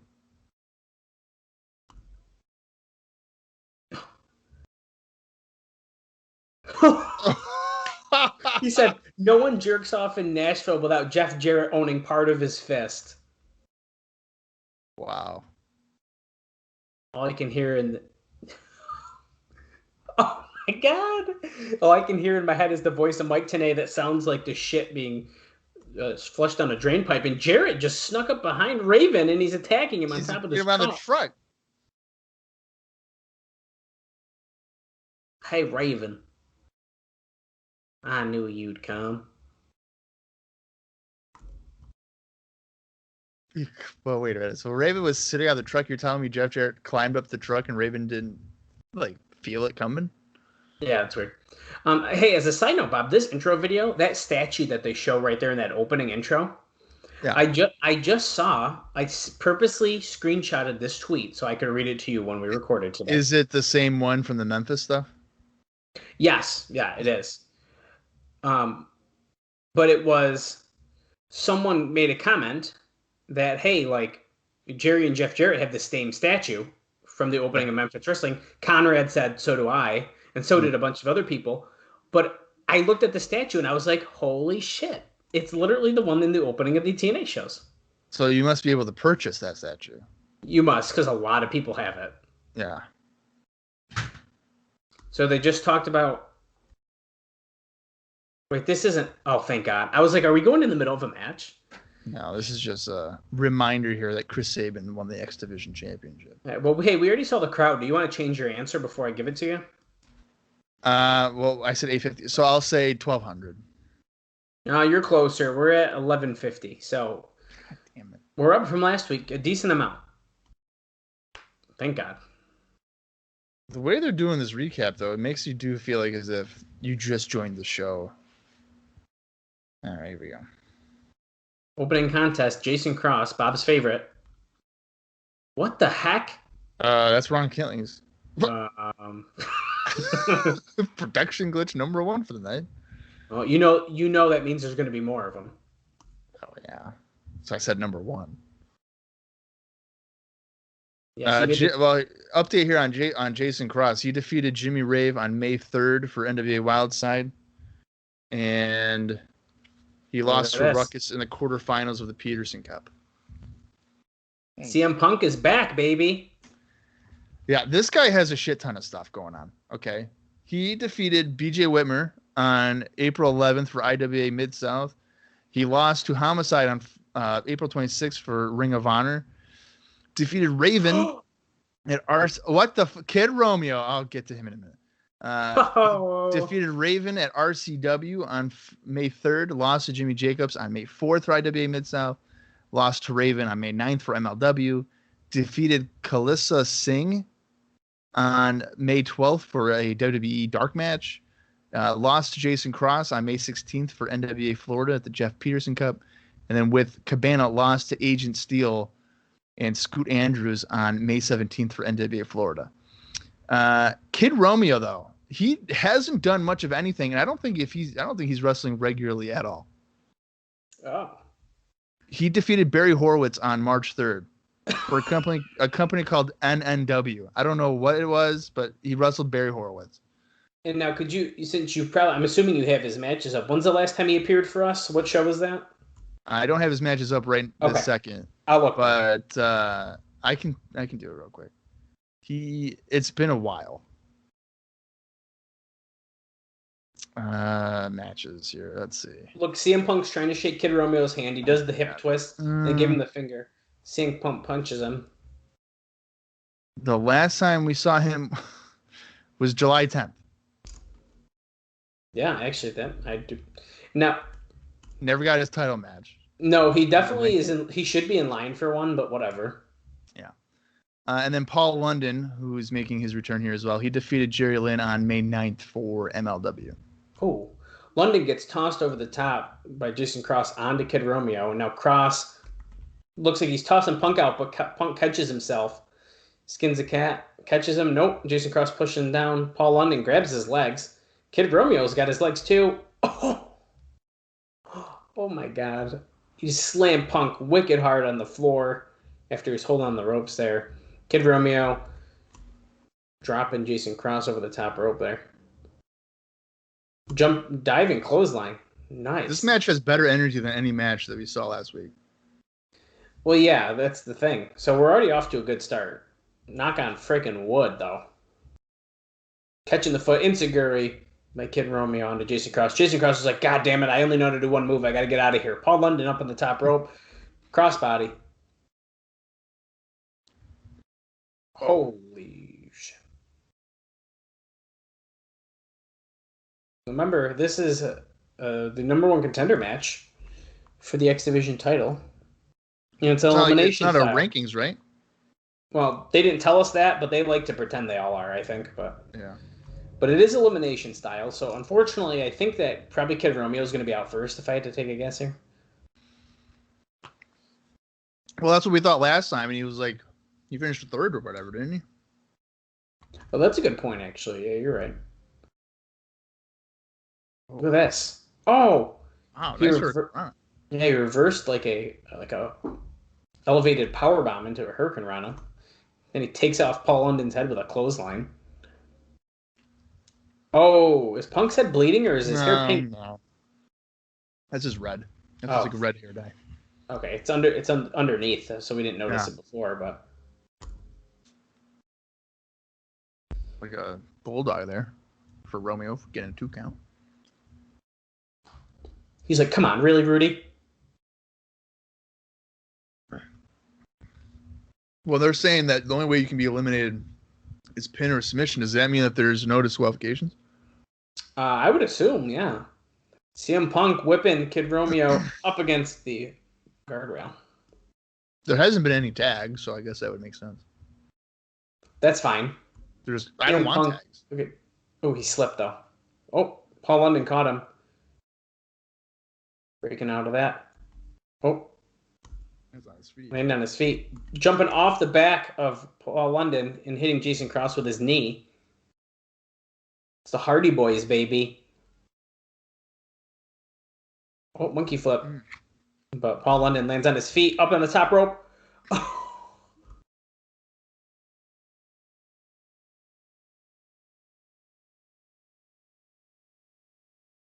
Punk just shoved London off the top rope, and he landed chest first on the guard railing. Oh, Kid Romeo poked him in the eyes. Irish whip, but he gets reversed. Comes back, tilt-a-whirl, backbreaker. Punk's got him up, though. Oh. What the hell would you call that? Like a hammerlock clothesline? Yeah, that's a good way. I was trying to think of what to call it. That's why I didn't say anything. But yeah, it definitely was like he held him in a hammerlock and then clotheslined him. Ooh, Cross going for Insiguri. Oh, Punk ducked the first one, but he came back with another kick. Yeah, so we know what Jason Cross can do, which is break his hand and do a flip that he can't usually hit. Thank you, Don West. Wow. Just throwing shit at Jason Cross. Oh, hammerlock. The Devil Lock DDT. I've never heard of that before. Devil Lock DDT.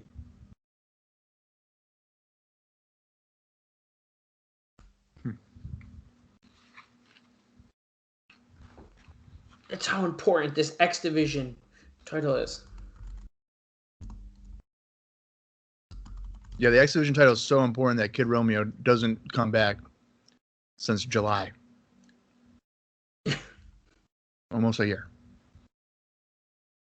Ooh, that was a nice... The crossover neck breaker. Wow, Punk's the first one out. Well, Bob did say. Oh. 3 active competitors. How else would they be today? You never know.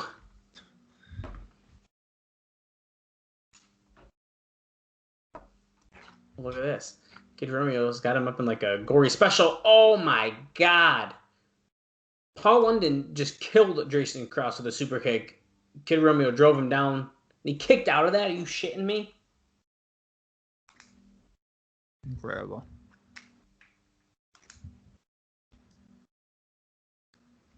Well, I don't think Jason Cross is winning this one. So this is probably coming down to London and Romeo, right? I think so too. Look at London bouncing off the bottom rope. Got Romeo in a headlock. Oh, Kid Romeo. Now eliminated.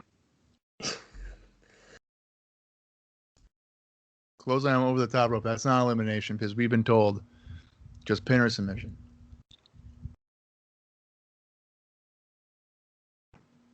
Well, what's Romeo doing? He's going for a springboard. Looks like here we go, and dives to the floor onto London with a crossbody. Nice. I didn't think we were ever going to see Paul London again, to be honest with you. I'm really surprised we're seeing him again here.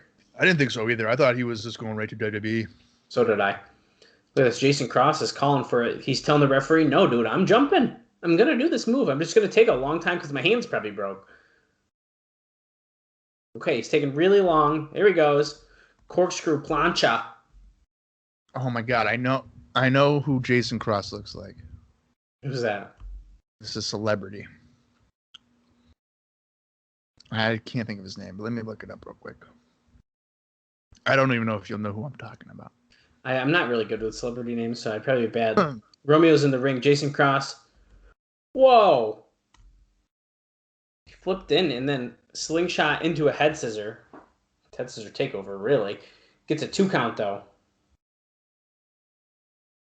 Okay. I'm going to send you this in the chat thing.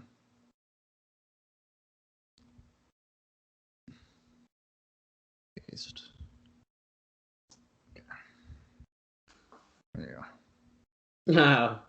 Obviously, I wouldn't have known the name, but holy shit, he does look like that.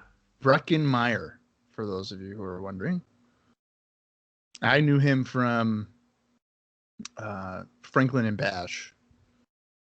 But he's done a lot of other things that I just never knew he did. Robot Chicken. Oh, I love Robot Chicken. King of the Hill. Jason Cross. Oh, he gets low blowed by Kid Romeo. He's up on the top rope. He's going to kill him. Yep, that should do that. The Kiss of Night? Is that what you call it? The Kiss Goodnight. Kiss Goodnight. He's saying, raising my hand. He's like, no, that's not it. You didn't win. Not He's over, like, dude. You got Paul London. For someone who isn't actively wrestling, he stayed in pretty good shape. Gotta say. Well, isn't he a stripper? Oh. Well, then that would make a lot of sense, but I didn't know that. Spinning heel kick by Paul London. He looks like one, so yeah. I guess, is that why he does the hips? Yeah. Okay. Apparently, Paul London is busted open above his nose. Oh, yeah. He sure is. Oh, Kid Romeo just pushed the referee into the top rope, so it crotched London. No DQ. Yeah, it doesn't matter. The ref didn't even bump for that one. Fucking ICP's in the crowd. What? Oh, did you see? Look at right in the corner.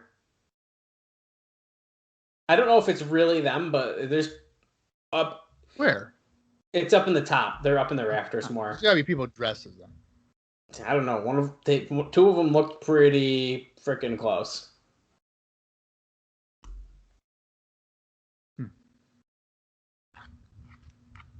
Let's see. Oh, Paul London. Small package? Nope. Nope. Oh, float over. Is he going to hit a reverse DDT? No. Kid Romeo reverse it. into a snap nair. Oh, Seguri there by London. nice.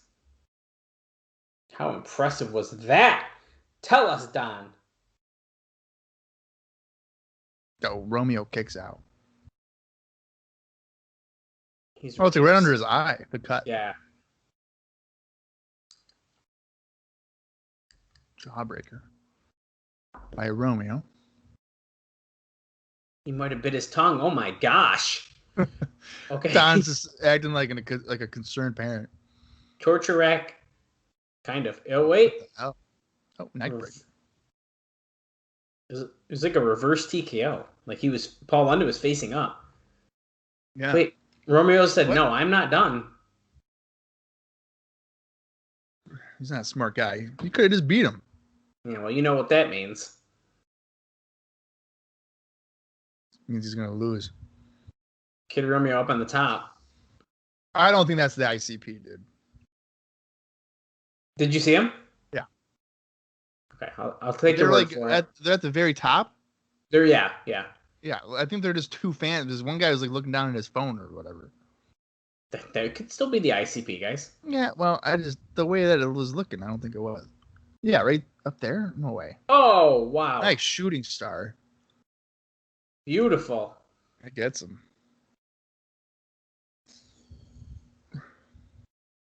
Paul London wins the match. That means he's the #1 contender. Gets another shot. This is really nice. That was a really fun opener. That was good. And we're if you're following along, we're 19 minutes and 20 seconds. Well, what's funny is remember last week's show, opening match was pretty good. This match was pretty good too.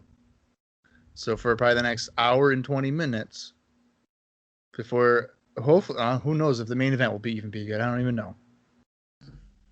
Oh, everyone in Australia as well. Hello. Welcome. Well, there was a sign that said "Stay in New Zealand." Jesus. Well, I hope we have some listeners in Australia because I love Australia. I've never been, but I just know I love it. Well, how do you know we love it if you've never been there?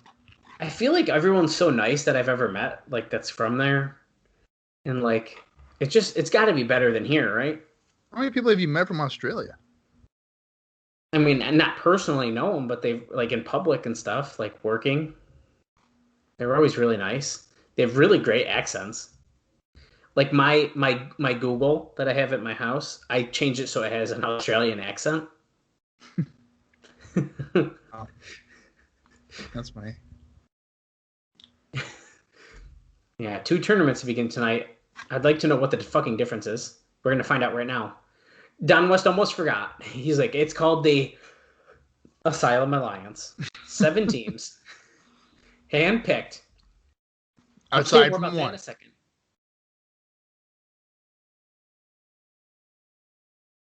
Yes, AJ Styles and D'Lo. Which America's Most Wanted. NWA's 2 best tag teams. That's how they got to be together, because they're NWA teams. Okay, well, one team's been around for almost a year. The other team's been around for about, 4 weeks? Give me a break. Yeah.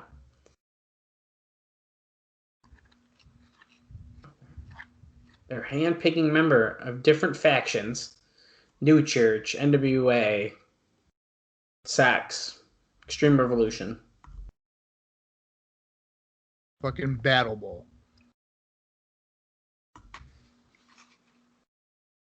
And the winning team, even though they probably won't coexist too well, get a shot at the titles. The difference is Battle Bowl was always randomized.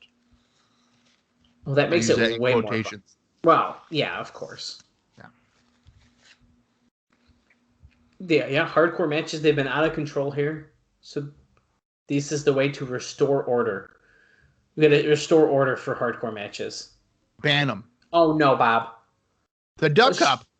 No, a structured scoring system. It is the Dub Cup, you're right. Cameras all over the TNA Asylum to keep an eye on what's going on. He's getting word from Keith Mitchell in the truck. It's his name. We're ready to use those cameras. Let's get those cameras into action now. And this is definitely not a pre-tape, as Goldilocks is talking to Sunny Sayaki. This is apparently a new camera, just in the locker room like it always is. Okay.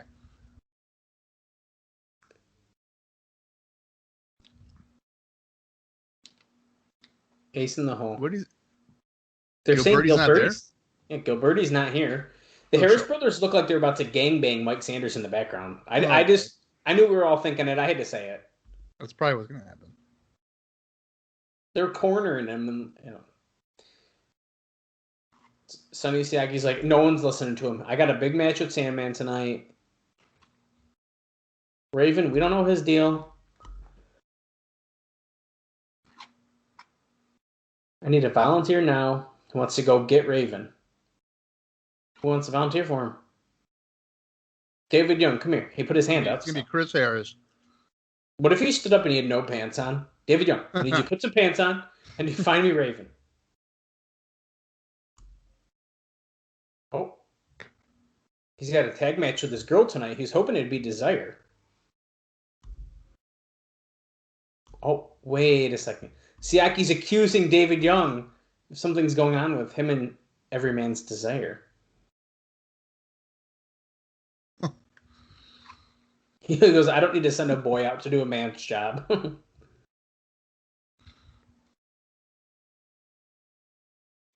Oh, Raven. Ready. And the Gathering. Julio De Niro. Oh, he's choking him. What do you think you're doing last week? Grabbing Alexis Liberty by the hair? Yeah. She needs to get beat by another man. Why not? What? Open her mouth. Yeah, she's kneeling down. Is that bleach? Yes. He's going to clean the betrayal out of her soul. Oh, wait, he puts a top back on. He changed his mind.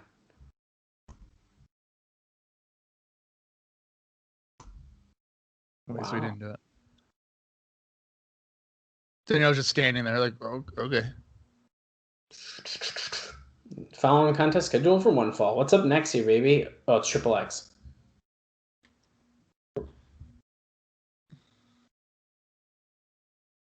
Wait, defending? Is this a title match? No, they're the reigning and defending. Yeah, well, defending, we mean they're defending the titles.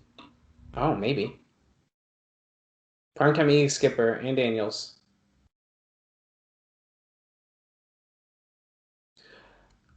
Are they going to mention that Low Key is out or no?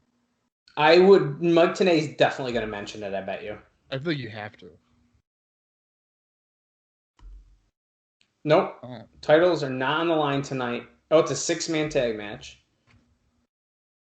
Even though I'll just let it play out for a minute. There's only 2 of them out there.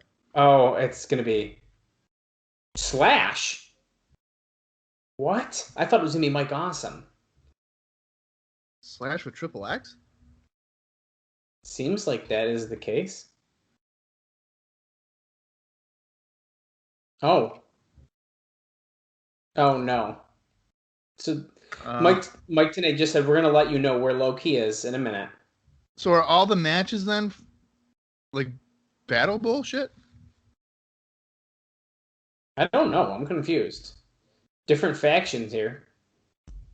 Slash and Just Incredible so far, and now we got someone else coming out from Brooklyn, New York. It's Amazing Red. What faction is he in? NWA, dude. That's a company. That's not a faction.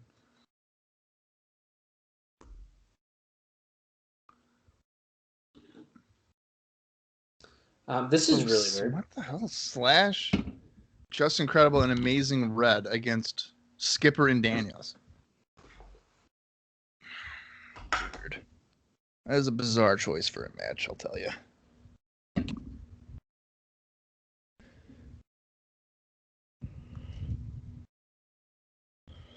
I'm thankful for the NWA deciding to take back control. I'm not really sure how the hardcore tournament really is gaining control because these guys are still going to be hitting each other with weapons. Is that what this is? No, this is just a match, isn't it? I don't know, Bob. They didn't really explain it to us, I don't think. Let me look at their card here. Yes, this is literally a 3-on-2 handicap match. Well, Don makes a good point that Triple X is usually 3-on-2, so they're just getting the taste of their own medicine this week. Well, I think that's a little fun. A little red goes a long way. I think that signs son. Skipper in red kicking off here. Skipper is freaking huge. Yeah, and he's freaking awesome. Yeah, he's greatly improved, but like, what in the world, man? What are you taking to get that big that quickly? Well, he's eating red meat specifically and drinking good juice, green smoothies, green juices that his girlfriend brings him for sure. Yeah. I feel like you're talking about yourself and how Kaylee brings you your green. No, I was making the joke about how Sarah made you that juice that one time that you will never have again. Yeah, that was the worst experience of my life. Have you ever done holy shit, I just forgot the name of it. Hello Fresh? Not yet. I do have a gift card to a service very similar called Home Chef. Oh. But I've heard very good things about pretty much every food recipe service like that. Oh, really? Okay, Sarah was suggesting that we try Hello Fresh. Oh, that would be cute. And then you guys can cook together. Oh, okay, that'd be cute. No, knowing us, what's going to happen is we get it and then never make the food and then throw it away. It'd be a waste of fucking money. Oh, that would suck. Look at this. Slash with the eye of the hurricane, I guess. I don't know what else to call it. I don't know what he calls that either. I think it's just incredible. Why is the crowd so vocal for this? I don't care. If it means they're having fun, whatever. They are, though. They're yelling. I don't get it. JB's behind them, like, with a gun to their head. Fucking chant. Chant TNA. I feel like Credible and Slash should be a tag team. Because they look very much alike. But they would call them the Pinheads. Pinhead Larrys. Pinhead Larry. We call him Pinhead. Just incredible slapping you like Skipper in the corner. Now, Bob, I need your honest opinion about something. I think this is a great time to bring it up. Okay. So I'm listening to Bischoff talk about TNA. Mm-hmm. And he goes for a rant. Is just incredible. Pokes Skipper in the eye and then clotheslines him out of the ring. Is just incredible. Gonna go for a dive. Do you really believe? Oh, wow, he did. Do you really believe that TNA was actually supposed to mean tits and ass? Because I personally don't actually believe it. By the way, Daniels just accidentally took out Elix Skipper, and here comes Slash taking out Daniels. So obviously Vince Russo mentioned it in a promo once. Bischoff loves to yell about it, which he did on this episode I listened to. Yes, Red does a big dive to the outside as well. I just personally don't believe that's actually true. Well, I think that I think whoever came up with it, if it was Russo, let's say it was Russo. I think he's the type of guy that would be thinking of something that has that double entendre. I believe that. So him coming total nonstop action might have been the name, but then he could be like, but for casual people, tits and ass. Oh, look at Fallen Angel getting hit with the slash and burn. I think that's what he still calls it. Who knows? Oh, but Skipper gets the break there. I would have avoided using TNA from the jump. Personally. Well, so I get if it was like the double meaning, like Russo would do that. I get that. I just Bischoff makes it seem like they were saying it was going to be tits and ass, and then they had to think of something else. Like what? Oh yeah, it means wait. What's it mean? What's it mean? Oh, total nonstop action. Oh shit! Skipper just took out Slash with a chair shot to the head. No, I don't think it was like we have to good, total nonstop action. I don't think it was like that. But I would have avoided it just from a marketing standpoint. When they rebranded to Impact Wrestling, I would have tried to ideally would have done that from the beginning. Yeah, Because I feel like when you have a wrestling company, your name should include wrestling. yeah, I agree with that. Because even WWE still is World Wrestling Entertainment. Yeah, I agree with that. You know, All elite wrestling, Major League right. Wrestling. Like I think that's like for Ring of Honor, like that's tough. Like ROH, what is that? Yeah, Ring no, of I Honor. agree. Okay, what the hell is Ring of Honor? You know, it doesn't tell you exactly what it is in the name. Now, to be fair, TNA usually has TNA Wrestling written with the logo, at least for a while. They do eventually take that away. Right. Like the logo we have currently on like what we're watching, it does say wrestling underneath. So, in that regard, I don't know. I just personally don't believe that the way he was saying it. I believe more what you were just saying. This is something I really hope that Jeff Jarrett gets asked on the My World podcast that he's starting. I'd love to hear something like to hear the truth. I really doubt Jeff Jarrett is, even if it was true, I doubt Jeff Jarrett's going to be like, yeah, we were going for tits and ass. You don't think he'd admit it? No. I think he would. No way. I think he'd say it was mentioned and similar to what you said. I think he'd bring it up like, yeah, it was thought about because of that, and then we said no, we can't do that, so we came up with this. Right. Because Red with a Red Star press, kick out at 2 by Skipper. He also just took an assisted like splash with Slash helping him, kicking Skipper in the gut. Oh, he's gonna hit Code Red. No. Oh. Clothesline by Daniels, that bastard. I'm surprised that Slash and Incredible haven't been beating each other up. Weren't they like in a blood feud for a minute? Yes. Now they're friends. Well, no, they're not friends, but Daniels just turned. Oh my Amazing God! I have even a better stable name. What's that? All right, so Daniels / Incredible, and you rip off the ECW name and call them the Baldies. I mean, if you put them all in the same clothes, you couldn't tell the difference. You couldn't. What a missed opportunity. This is ridiculous. And then they can go around challenging people to hair versus hair matches. You put your hair on the line, I'll put mine on the line. And they'll be like, okay, wait a minute. Oh, don't have double underhook to Red by Skipper, but he gets a kick out at 2. I think Skipper's trying to go up to the heavyweight division. Dude, massive. And the shit he's doing right now, like powerhouse throws, and mind you, it's Red who weighs maybe 70 pounds soaking wet. Still. It looks more vicious than it was when Skipper was what he looked like back in July. How much do you think that Red is billed as weight-wise? I got it up right here. I'm going to go 155. Holy shit! 154! Oh, damn it. Oh my God, dude. Damn. That's what about what is his height, you think? Wow, he is probably 5'5". Wow, 5'6". Damn it, I was gonna say 5'6". Wow. Look at this. Whoa, look at the height. Leg drop. Daniels held Red up on the top rope in like a bridge, and Skipper jumped about 10 feet in the air for a huge leg drop.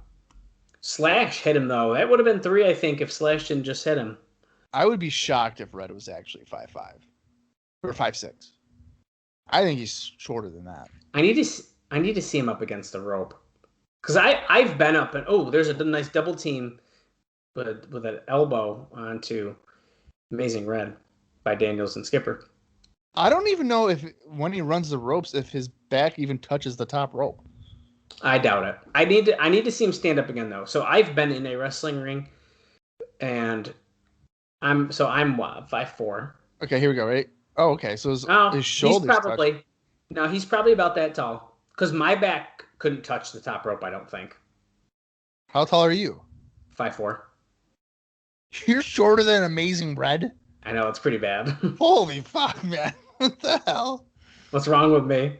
Oh, my Lord. Could you imagine the tail of the tape, Amazing Red against Dallas Gridley, and Mike Tenay's like, Red has the size advantage. Like, what? That never Yeah. happens. This is the first time in history that Red's had the side advantage. Okay. Can Red take advantage, use his height advantage to Just combat? Incredible just did the stomp in a mud hole with the middle fingers to Daniels. Yeah, well, he steals everybody's gimmick, so it's fine. He Glad did his pop-up powerbomb thing out of the corner. Super kick. Is he a young buck? He's going to go for the cover on Skipper here. A young buck. Kick out it, too. Is he a young buck?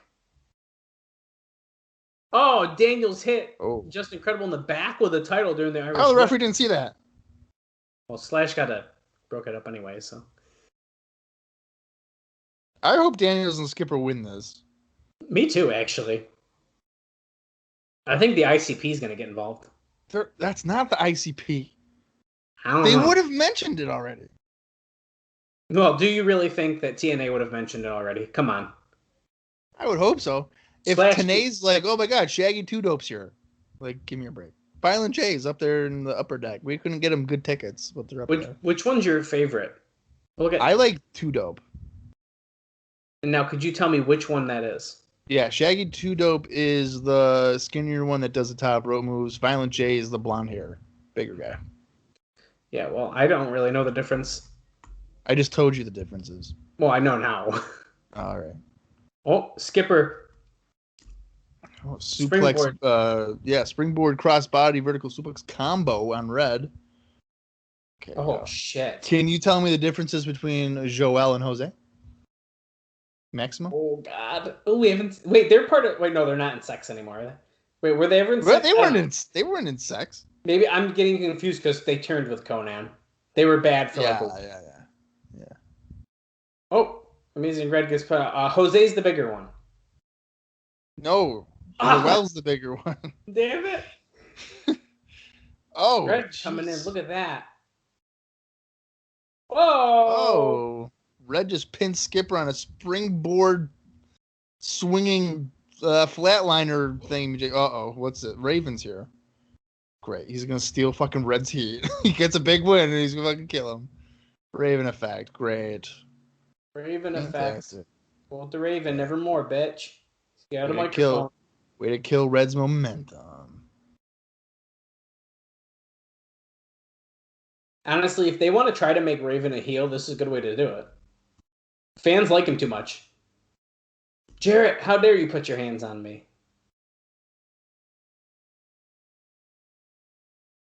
You dare put your hands on TNA's greatest warrior? You would defy the heavens? So be it then. Let it be war. Let it be Armageddon. Put him in a cage. Oh, God, that'd be awesome. So you step foot in this ring alone. He'll take out as much collateral damage as he can. You might be right. They might be doing this next week. Oh, like the not so amazing Red.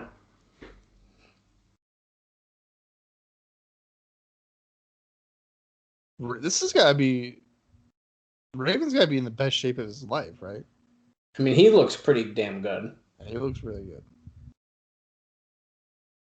So it is written, and so it shall come to pass. Quote the Raven, nevermore. And then what's crazy, in like about 3 years, it looks like he was pumped up with helium and turned into a balloon. Wow. Wow. This dude. Well, what is this? A clip involving Goldie. Her phone's not working because, well, it's probably because she found the phone somewhere if you've watched her Cheapskate episode. She bought this phone 4 days ago. They're at Nokia. Or no, Singular Wireless. They're at the place in the mall where they're going to upcharge you to fix your phone. Oh, that's something wrong with your charger port? All right, that'll be $300. I'm like, what? Is she taking her clothes off each time they clip away? Like, that's how she's bribing? Look. She's like, hello. See, it's not working. She signed a contract, but can you just help her? She just got out of work. She brought a camera crew with her. What can we do to get the phone to get working? The guy goes, nothing. She goes, you're starting to piss me off right now. You're tough. You're out of luck. Hello, nothing's here. It's dead. What is the point of this? I don't know, but they're playing like They're her playing singing music. in the back. Was that you beeping or is that this?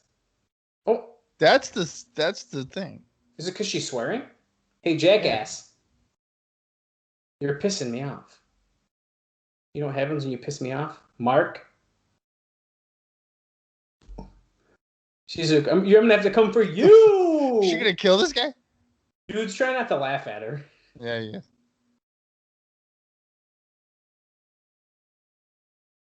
I'm going to make you so sorry. If this turns, I bet you this turns into an ad for her CD or something. If you want to listen to more of Goldilocks, She slammed it. She just shattered the phone on the ground. broken for sure.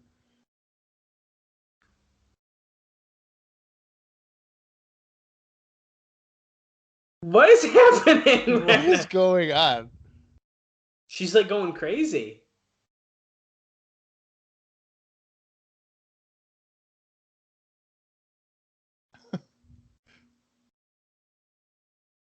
It's a brutal reminder. She goes, I don't really fucking care about the phone anymore. Can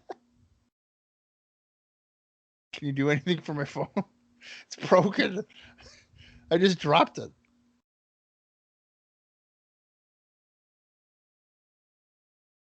I crushed them.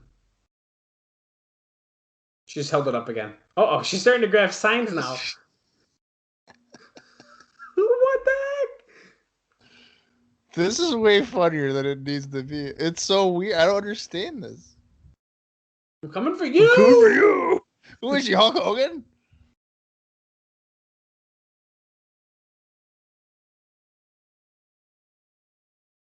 Oh, this has gone on forever. Look, she's leaving. She's officially out of the store. Oh, wait. She's interviewing Mike Sanders. They just cut back, and she goes, "Well, what can I say? It's that time of the month." My God. Get flipped out over your phone. That's funny. Talking about Mike Sanders slipping on a banana peel, so to speak. He's like, I beat Mike Awesome all over this place. I'll beat guys like Andre, Undertaker. Giant killer. This ain't my first time in the dance here. Oh, we're gonna go to the hard 10 now.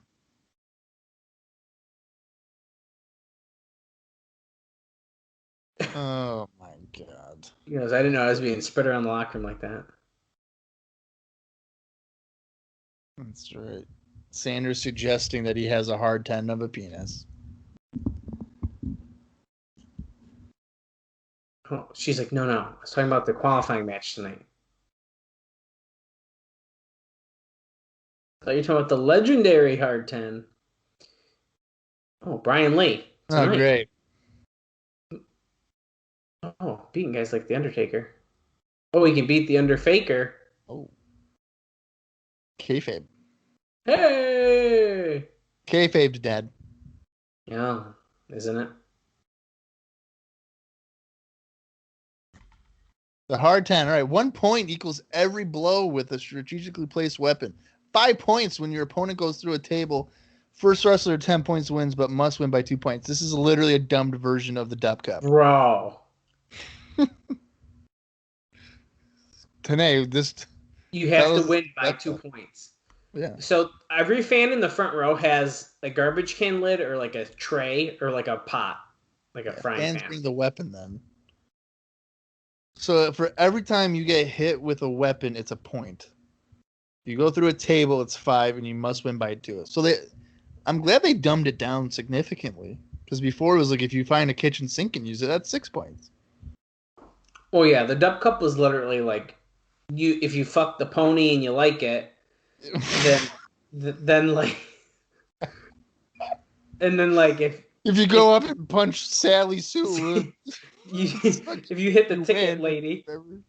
If you punch JB, that's a point or whatever. Yeah. His face when that was said, he's like, "What? I don't want to get punched." If you put their hand in the cotton candy machine and it goes around in one full circle. Yeah. So stupid.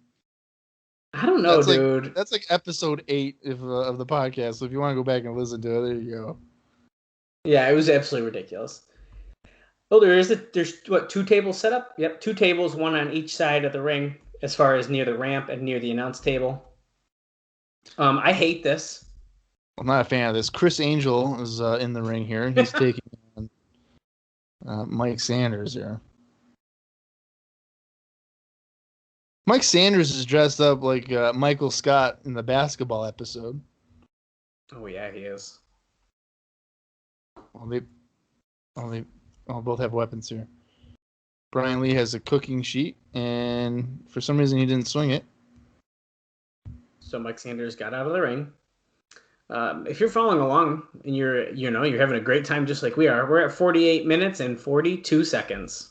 Well, I'm gonna tell you, this has surprisingly not been a bad 48 minutes. No, it really hasn't. Which is fucking weird.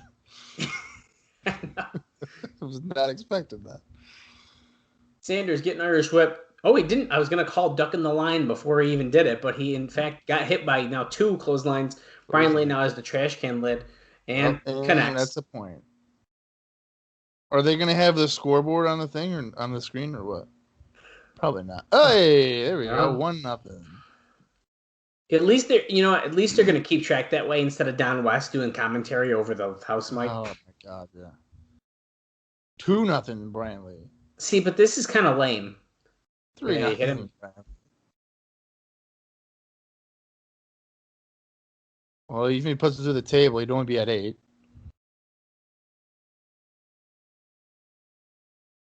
Beat the Underfaker. Let's go. They should have brought Brian Lee back when Chris Angel was like mega popular and had him like be that character. Be Chris Angel. Yeah. When was Chris Angel like wicked popular? It wasn't around this time, was it? It's a little later, isn't it? It's a little bit later than this. Yeah. Oh, look, the fan won't give him the weapon. The fan won't give him. Hey, he almost hit the fan with the trash can. Oh, he hit him with the lid. 4-0, Brian Lee. Still now, if he were to put him through the table, he would not win. He just gave the fan a high five. I missed the one fan that wouldn't give Brian Lawler the chair. Oh, man, that was so good. That was great. Look at him trying to wedge. He's wedging. Okay, they just lays it there. Okay. Jesus. There's no way it stays there, is it? No, it still is. Oh. Oh, shit. Okay. There's a head scissors into the weapon. Does that count as a point? It does count as a point. 4-1.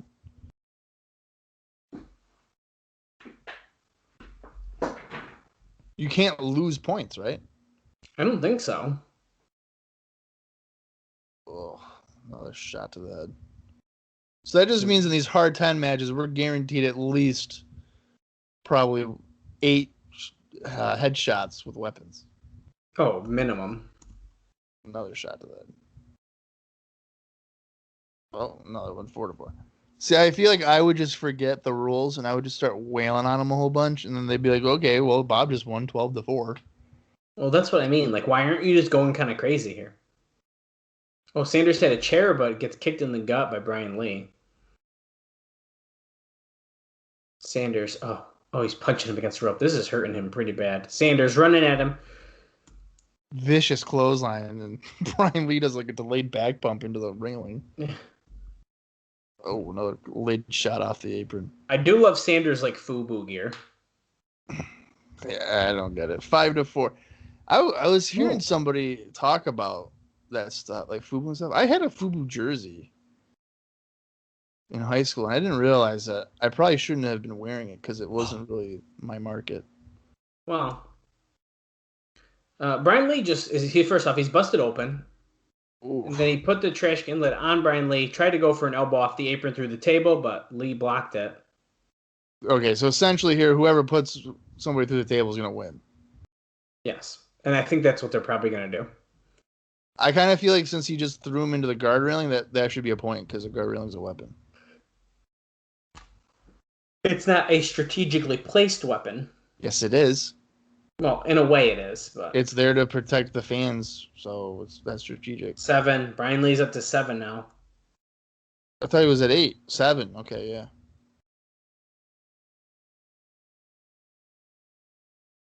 Oh, come on, Brian. What are you doing? No, I wish people would just fold the legs. Just fold the legs. Yeah, just fold the legs and slide it in. It's not complicated.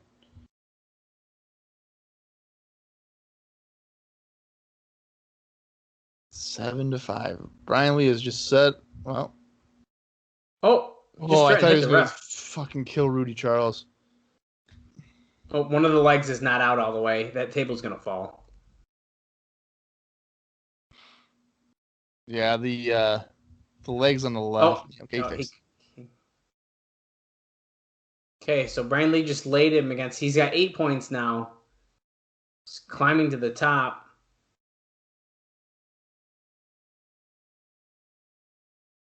Oh.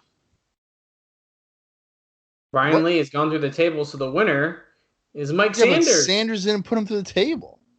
But he went through it. What? You can win with what? I guess. That's stupid. Is that a weird shadow? Is that just a bunch of hair under his armpit? I think it's a weird shadow. Yeah, it's a shadow. Yeah, it is. Okay. Jesus, that's good. What the hell? Look, Mike TNA keeps going. Sonny Siaki's looking for Raven. I found him. Oh. Stand up when you're talking to me. He goes, hey, Raven, shake ace in the hands. hole.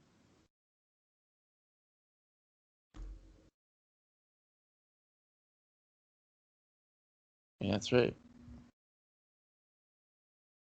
Hanging out with drug addicts and alcoholics. Street buddies.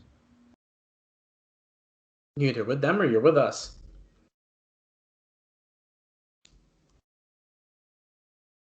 Clockwork Orange House, a pancake match with me and Sandman. Call everything. This isn't the New Day. Or he'll feel the Siacalypse now, baby. Oh, and he slapped him in the face. Yeah, he could. That's going to make him be on your team for sure. He's for sure going to beat up Sayaki, right? Yeah, 100%.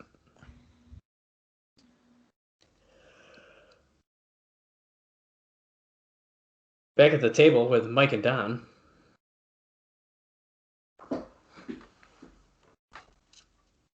I wish Mike TNA would do a podcast.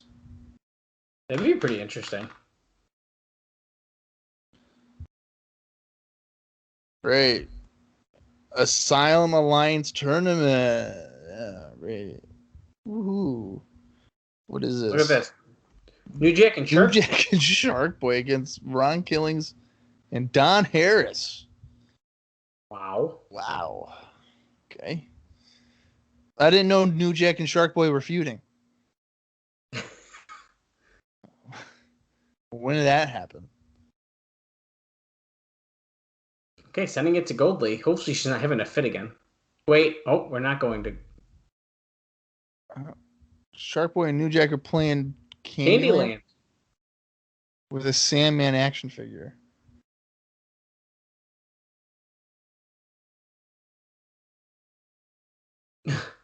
Plum trees. This is earlier today.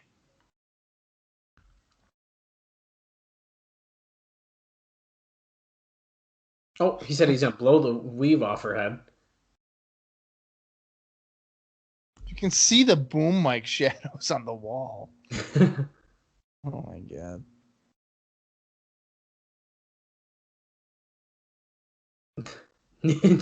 New Jack is nuts, dude. Yeah, so he's cheating at the game. He's got a grenade.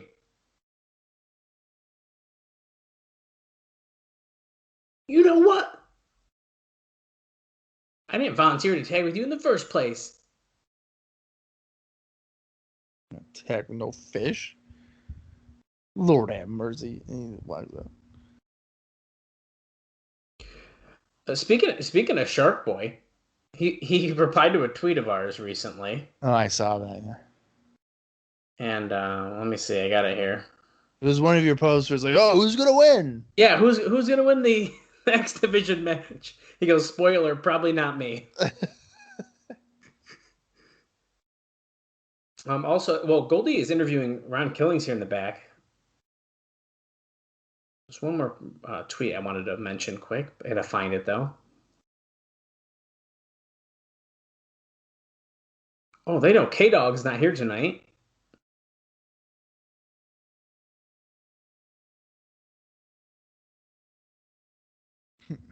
You sell that smart shit.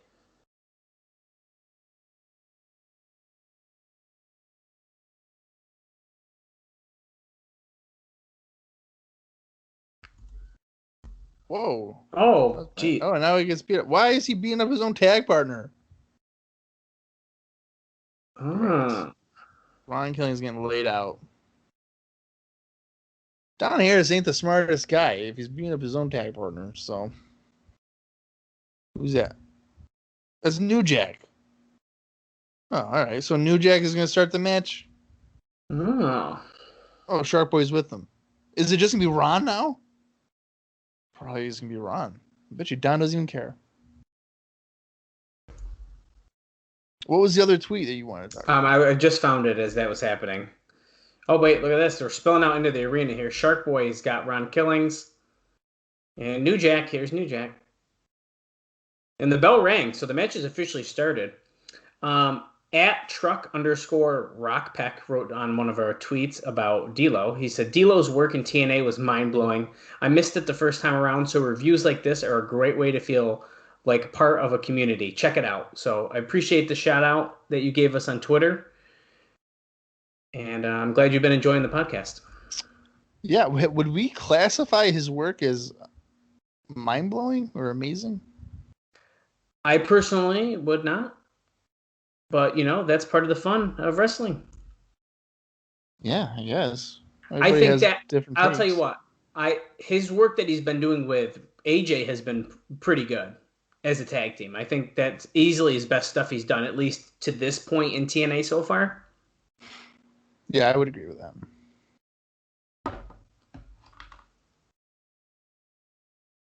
Oh, Kodak's in Australia. Oh, that's right. He is part of that tour. That WWA tour. Well, New Jack with a belly-to-belly suplex. So, yeah, it definitely looks like Don is not going to be attending this match. Wow. It's a shame. Shark Boy going to the top rope. Waiting. Missile dropkick. Right to the jaw. 1, 2, Killings kicks out.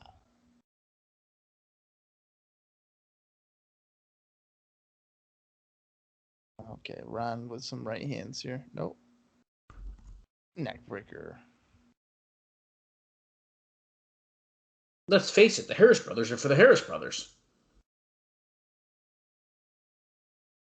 Oh, Shark Boy gets crotched on the top by Ron Killings. We don't technically know who's even in the mat or in the tournament, right? No, they're telling us kind of as we go. Look at this. Middle rope fallaway slam. Yeah, move that Hulk Hogan would surely take. Oh, yeah, you know it. According to Dallas. Well, we've crossed the hour mark now. We're an hour, a minute, and 29 seconds. This feels like the first match that the crowd has not cared about. It is looking like that, although everyone on the hard cam is standing up over there. Yeah, but that's just because people in front of them are standing, so they can't see, so they have to stand up. Well, Like a code breaker there. Oh, boy. Okay. Well, oh, wait, both of them, though. Oh, ref hasn't called for it yet. New Jack ducking the line by both of them. Oh, no! H-bomb on New Jack. Andrew Thomas, you got to ring the bell. So now they're beating up his own partner again. Whoa! No, he did not. Ron counters. Heel kick. Drop kick. Drop kick. Shark Boy on the top, though. Where was that rope? Holy shit. Killings with a power slam in midair. And he pinned him. So Ron advances. So does Don. Don's like, damn it to hell. And then Ron just escapes. Okay. Great. So Ron has to team up with him again, which just means he's going to get beat up more. Great. How do you feel about the underlying feud here of two races feuding with a black man? Honestly, I was going to try not to bring it up because I just really hate the Harris brothers. I didn't know who that was for a second. It's Sandman, and he's talking to Raven. You think I'm stupid? Sandman, have I I ever screwed you before? over before? You took my kiddo from me, and you stole my wife. He goes, I was setting Sayaki up.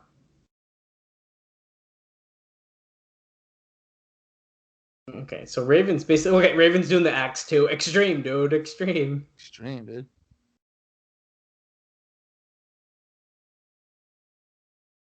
He just spit in his face. Oh, He hit him with a kendo stick. He goes, all right, bitch, we're on. The fuck? That was weird. That was all sorts of weird. Have I ever screwed you over? You took my kid, Raven. That was funny. Oh God, that is pretty good. Okay, well, we're talking about Kid Cash and Trinity controversy. Oh, I bet you they're teaming. Oh wait, they're forcing Cash and Trinity partners again. David Young with Tracy. David Young and Tracy. What is their issue? They're part of the tournament, I think. Yeah, but I thought it was these people have issues with each other. That's what Bob Ryder was saying. Duh. Kid Cash is not happy. He's got a separate contract with Trinity. But the NWA is forcing me to tag team with this bitch.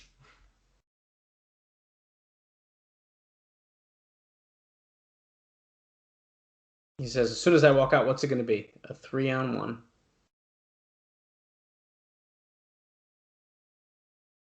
He's not going to only take care of David Young. That Ben Gay ball rubbing bitch Tracy. But when the smoke clears. Anyway, man, take care of you. And he just shoves Trinity. Trinity, what are your thoughts? He goes, oh, I forgot something. Nope, wouldn't even let Trinity talk. I really don't. Uh-oh. Great, Eric Watts. What bad jokes are you going to tell this week? Oh, he's going to do a favor for Goldie right now. You heard the buzz. Eric. The Eric. Oh my God, Bob, I know who he's talking about. Ooh. Himself. Oh, fuck. You're probably right. He said they're coming to TNA. He says, as much as we want to talk about this Eric, we're talking about the Eric. Now you owe me 2, Goldie. Oh, you forgot your shoes under my bed. The crowd just popped. Oh, she was like, we're on air. So that must be... Okay, so Eric Watts has been banging Goldilocks. What the fuck? She's like, oh my God, Eric, we're not supposed to be talking about that. And he's like, oh, wow, kind of like we were on here yesterday. So he's suggesting they filmed it. I'm assuming. Sex tape. Wow. So David Young's coming out here still accompanied by Desire. Desire. Every man's desire. David Young is definitely hateable. I mean, you can look at his face. He's hateable. He makes me want to fast forward. The human fast forward button. Yeah, that is him. Not Jeff Jarrett. David Young. Well, here comes Tracy, who is wearing like the cheapest little schoolgirl outfit ever. Yeah. This is amazing to me that she. Oh, okay. Okay, great. So Desire equals pay-per-view buys. Great. So that's how they've been getting their 4,000 buys is Desire. Tracy was stalking Lollipop and she got a job out of it. It's weird.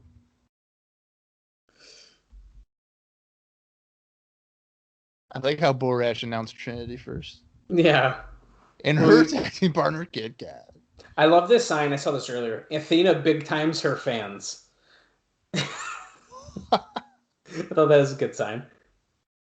It's not good. Look at Trinity's opening the rope for Kid Kat. Well, he went over the top anyway. So are you telling me that Athena's fans are turning on her? At least that one. She's been on like 3 TNA pay-per-views. Did you think she's a big deal? Back in your corner. I got to do my taunt of putting my arms up in the air. Just raising my arm.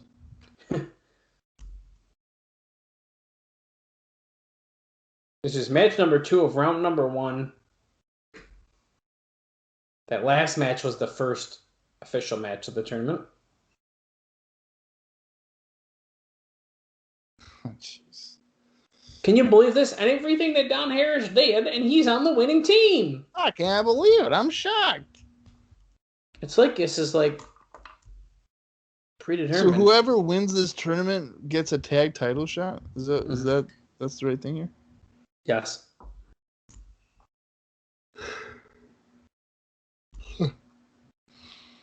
Great. Can't wait to watch this match. Well, Cash and Trinity are definitely going to win, right? I would have to think so. I just have no interest in a David Young match. I really don't. I don't know what it is about him. I just don't like watching him wrestle. I know what you mean. Yep, we're advertising Jeff Jarrett versus Sting this Sunday night. WWA Reckoning Pay-Per-View.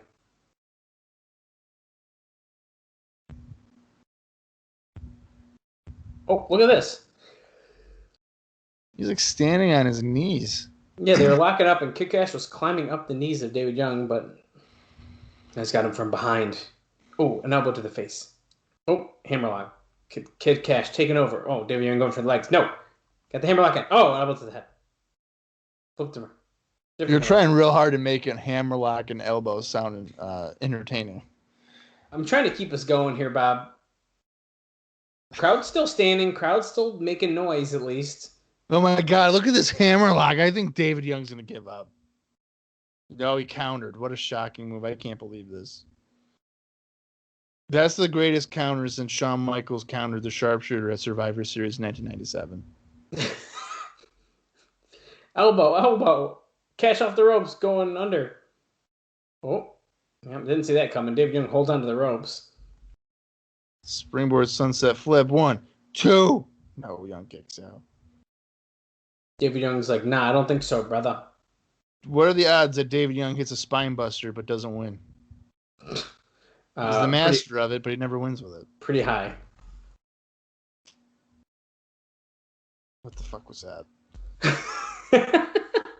Like, because Kid Cash was going under before David Young went for the clothesline? He ducked under before David Young even thought of doing a clothesline. Kid Cash is too quick, man. Trinity's like, tag me in! You know what? I think I know what it is about David Young. What's it? He kind of looks like the human Patrick Starr. Yeah, he does. Just like dumbfounded. Even when he's doing aggressive stuff, he just looks like, I don't know. No, he does. You're right. For sure. Like, his angry face is the Patrick Starr face. He's like, I can't see my forehead.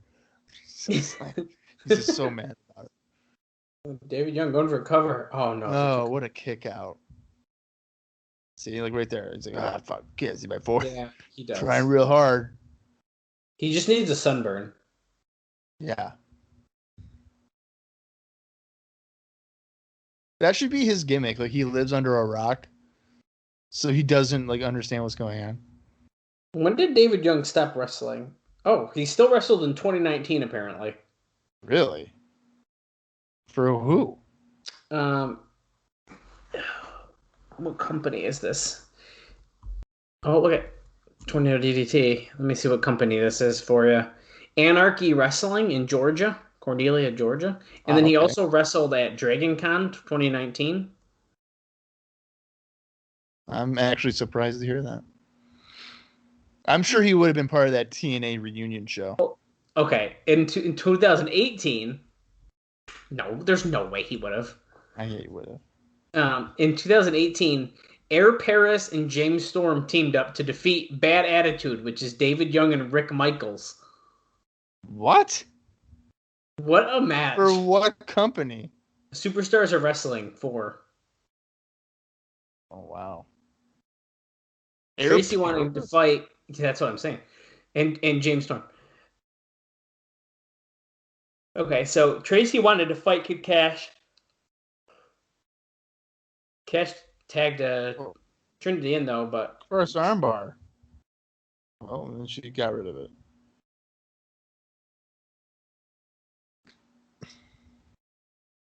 Tracy's like, "Listen, bitch,"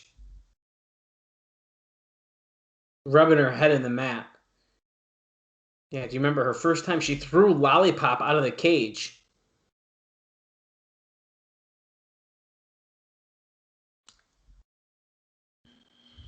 Have you ever had Italian iced house? I have. It's actually quite delicious. Yes, it is. Trinity with an arm drag out of the corner. Look at Sloppy that. head scissors, but we'll allow it. And David Young gets tagged back in.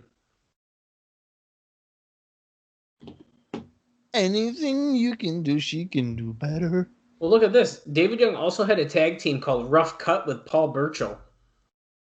Jesus Christ. I would never have, I didn't know any of this. That's in 2013. But then again, I don't actively research David Young stuff. So I thought David Young just tried to rip off Trinity's top, and I was really concerned. But David Young spearing Trinity, pretty much cutting her in half. I think David Young's about to win. Speaking of being cut in half, the Rough Cut tag team of David Young and Paul Burchill also fought the Hot Shots in 2013. Oh my God. Do these Nashville guys just wrestle each other for the next 10 years? They must.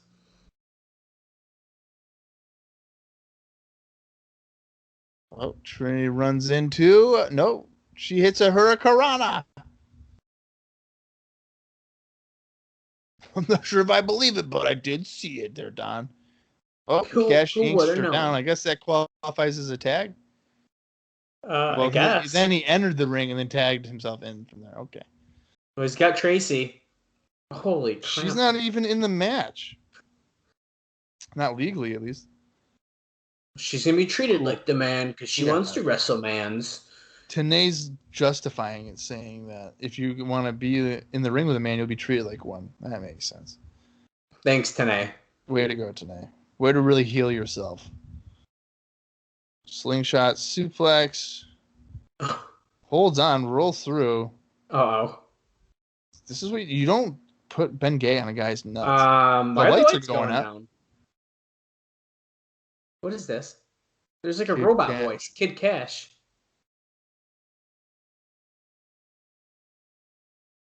Shame on me. Shame on you. It's the Mystery Luchador.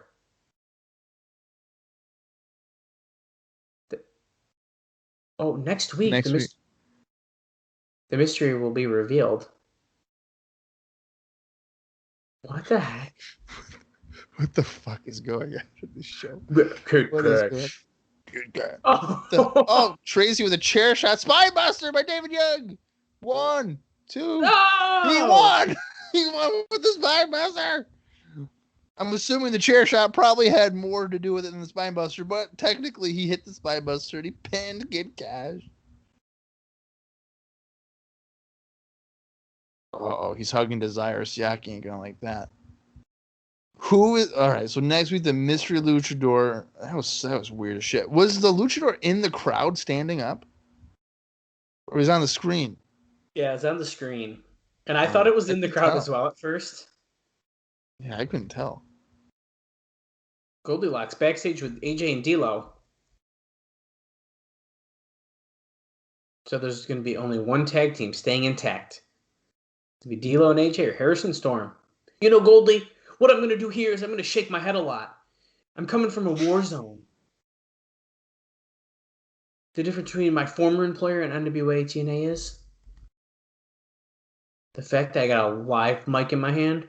I can say what I want, when I want. Whoever the hell I want.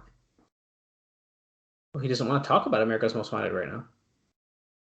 Let's talk about Jeff Jarrett. Oh, shocker. Crowd's booing. Seems odd that two #1 contenders are being thrown together in a tag team to qualify for a tag team tournament. Jeff, if you're scared, say you're scared. Good point. Two former challengers are now in a tag team, and Jarrett's trying to keep them away.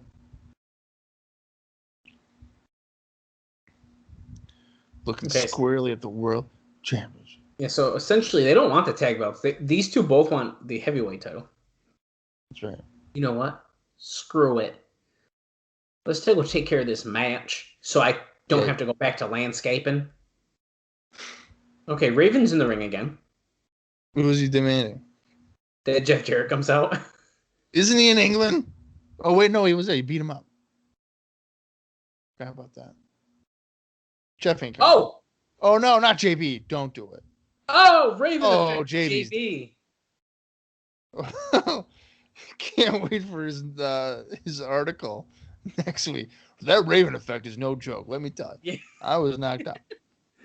It's really no joke what happened with the Raven effect. Jesus.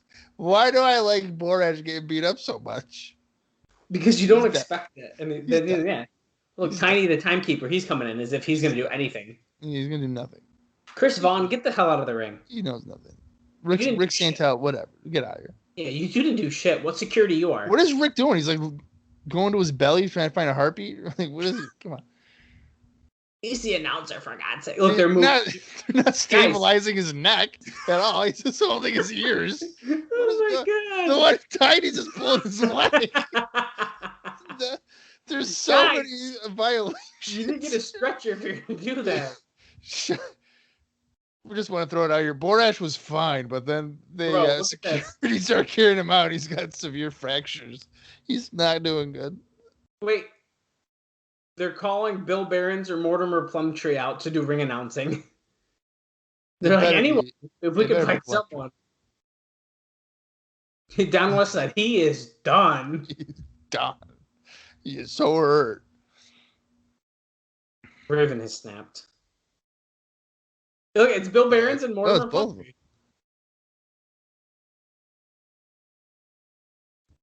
Holy crap. That was funny as shit. Oh.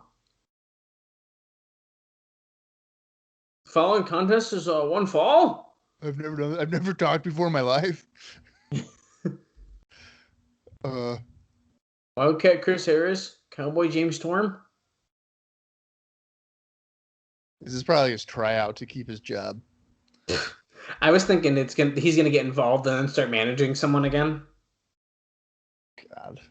AJ and D'Lo. What was his last angle? Was it with Styles? He's like, oh, you shouldn't go with Sabisco. Yeah, that's what it was. And then they just dropped him. They're like, you're not doing it. You're just backstage. Yeah. But you know what? Good for him because, as you said, he got that apartment and his year lease is probably coming up soon. So. Yeah, listen to the archives if you want to hear about Mortimer Plumtree's apartment. Hopefully he hasn't renewed it. We're getting up on the time. We'll find out. Yeah, he probably already got the letter. So. AJ Styles. It's me, Mortimer Plumtree. I used to manage him. Remember? And then you ditched me? I hate you, AJ. Every day in my life. If only AJ Styles could have a theme song as cool as this again, but he can't. Did they change his music recently or no? WWE? Yeah.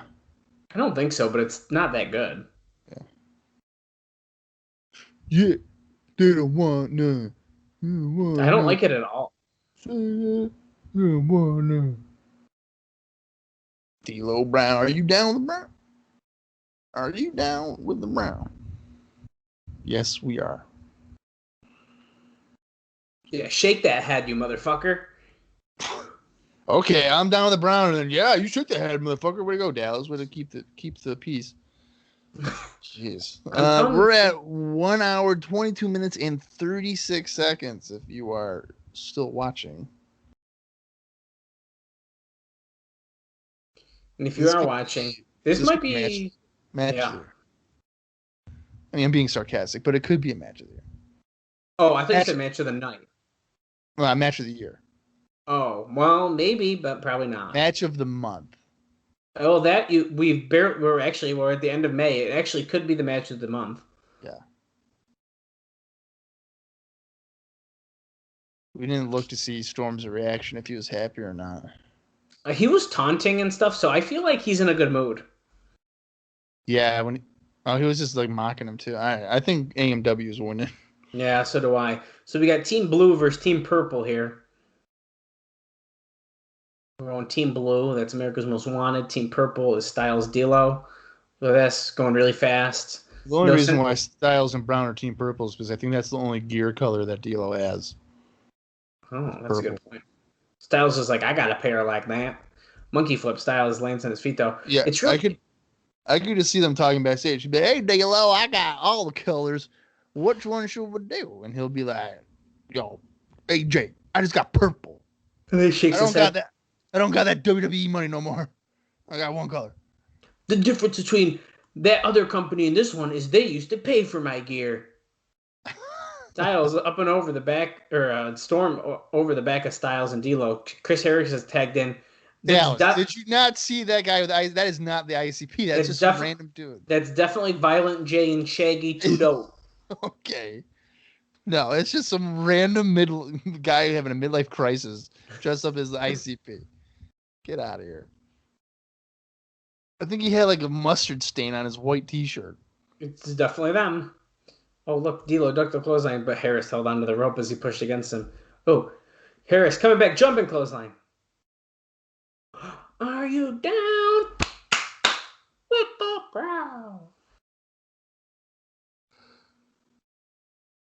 Great matchup, Don West says. Harris with a nope. Going for a suplex. Yeah. Uh-oh. The fuck? He turned into a stunner. A suplex, into a stunner there. But he got a 2 count because...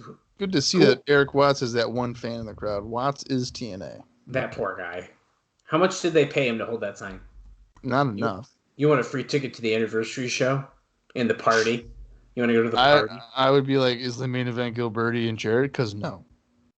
Because if it is, nah, I ain't going. I ain't going. Not even for free. I don't want to do it. I don't want to pay the $5 parking. Drop salt.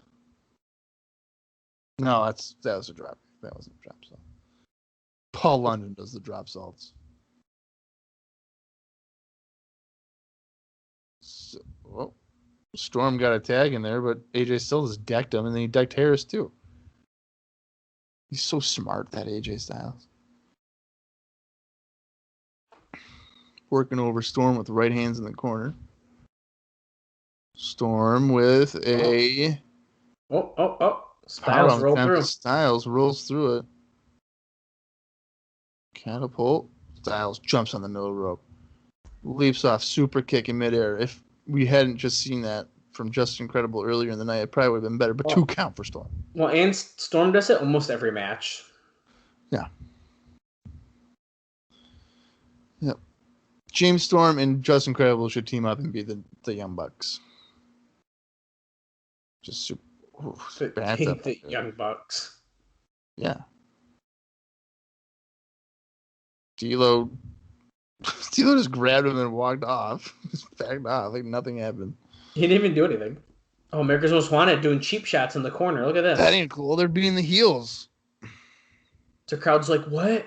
I thought they were insects. I thought Chris Harris showed his loyalty when he beat up David Young last week. Oh, a neck breaker by James Storm. A well-oiled machine. Yeah, they are back on the same page. Oh, coming back to an elbow They by are the Storm on best his style. tag team, Don. If they could just get up, stay together, they would be the best tag team in the company. They can just put their differences aside. Oh, elbow to Styles. Bulldog by Harris off the ropes. Well, that's got to Going be for the it. cover. Wait, D'Lo, nope. D'Lo's like, I'm not down with that. That ain't brown. I don't care how tan you get, Chris Harris. You ain't brown. Tag, hey, another tag to James Storm. He's probably sick of being tagged in at this point. Yeah, he's probably doing. Let me Scoop catch my slam. breath. What the fuck? Harris scoop slam Styles, and James Storm didn't know what to do, so he just pinned him. Yeah. Okay. I can't wait for when is it? Like 2011 when Chris Harris comes back and he basically looks like Mike Awesome from 2003. He does. Actually, he did look almost exactly like him. Like the hair and everything. Like the hair and the face. There's everything about him. I do remember being super pumped when that happened, but also being like, that doesn't look like Chris Harris anymore. Yeah, I remember being like, oh, cool, he's back, and then I saw him and I was like, oh, that's not good. Crucifix pin for Styles. Oh, Harris kicks at it too. I'll tell you what, when Chris Harris just made an appearance on Impact recently, Heel kick. pretty much the same thing. Yeah, I saw that, and it was weird because like James Storm is, he still has that superstar look, and then Chris Harris walks, and it's like his uncle. I'm proud of you, nephew. It's like, damn it. I never like if you would have told me that in 2003, like that would be what? No way, I wouldn't believe you. Oh, D'Lo, back body drop to James Storm here. We're picking up clothesline and Harris. He did like a heel kick to James Storm. Scoop slam. He's cleaning the house. Oh, he's gonna do it. Ready? And then he drops the leg drop with the wiggle arms. Harris. Oh, Harris makes it save. Oh, Styles knocks Harris to the floor, leaving just D'Lo and Storm in the ring.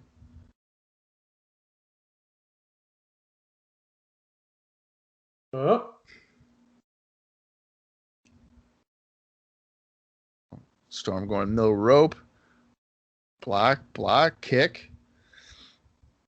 He's going to do the neckbreaker, swinging noose neckbreaker off the top. That's not well, I guess that kind of was a DDT, huh? Yeah, it was like a swinging reverse DDT. Yeah, it kind of was, but I thought he usually called it the neckbreaker. Whatever. Oh, Styles just killed James Storm. 1, 2, Harris with the breakup. We've just crossed the hour and a half mark. We're at an hour, 30 minutes, and 35 seconds.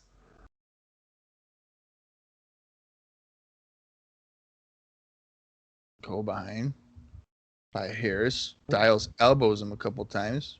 Springboard. Oh! Did he spear him? He speared him, but holy shit. Styles was that supposed to be a spear? I think it was, but holy crap. I wasn't sure at first. So Styles was going for his reverse, his like moonsault into the DDT, and he got speared midair because Harris was about mid-ring when you have to be kind of right behind Styles when he does that. Yeah, he was as soon as he did the springboard, I was like, there's no way. He's way too far away. Yeah. And he speared him. Oh! Oh, no. Storm accidentally insecuried Harris, but look at this. Oh, no. Styles clash. Are they about to win? Wait. Who's that? David Young. David Young. And Daniels and Skipper. Oh, great. D'Lo hit the lowdown.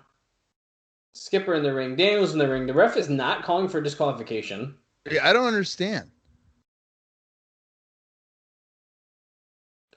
They're trying to get both teams eliminated.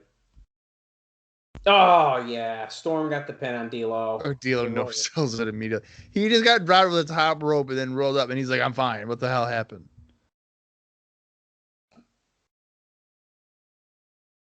Wow. Okay.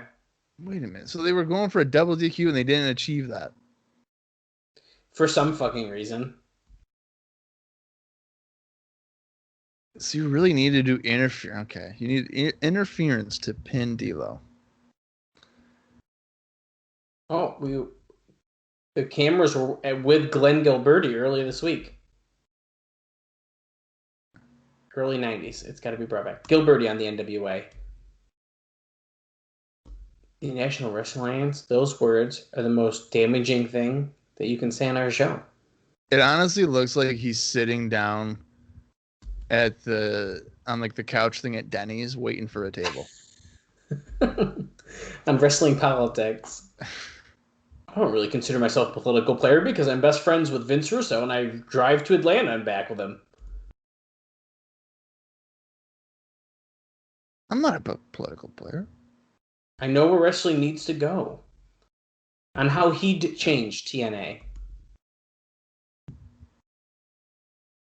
The first thing I would do, completely erase the letters NWA from the product. Well, eventually they will do that. It may take a few more years, but... Yeah, they would. Sex presents TNA. Gilberti on Raven. He's a star. It's great.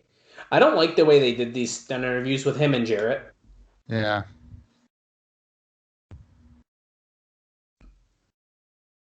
Personally, I think Raven he's got an inflated opinion about his own intelligence. Wow, Gilbert, Gilbert, trouble. Some nerve to say that. 143 has a high level of self-importance. Yeah, what is your nose inflated, buddy? How do you like talking about inflations? You can't get the 2468 deal at Denny's anymore. They don't do it anymore. Oh, they don't do that anymore? No, I'm just making shit up. But dude, don't be spreading lies on this, okay? The last time I went to Denny's was probably before Austin moved to Florida, like with you and Austin. Dude, I can't go. I can't eat Denny's. I'm telling you. Before the check comes, I feel like I shit my pants. Gilberti on Vince Russo. I don't think. Oh, he doesn't think the banner of professional wrestling is to be carried by a 40-something-year-old father of three. On Jeff Jarrett. Oh, he's got a lot of shit to talk about today. There's always some personal issues.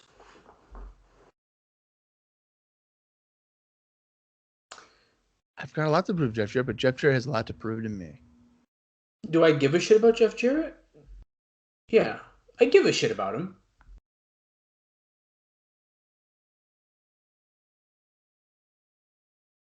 Well, I mean, Jeff pays you, Glenn. Well, that's how he's going to make him rich. Would make him rich. But Glenn's saying he's going to make himself rich. But in order to do that, Jeff would have to give him money. So. Oh, that was quite the...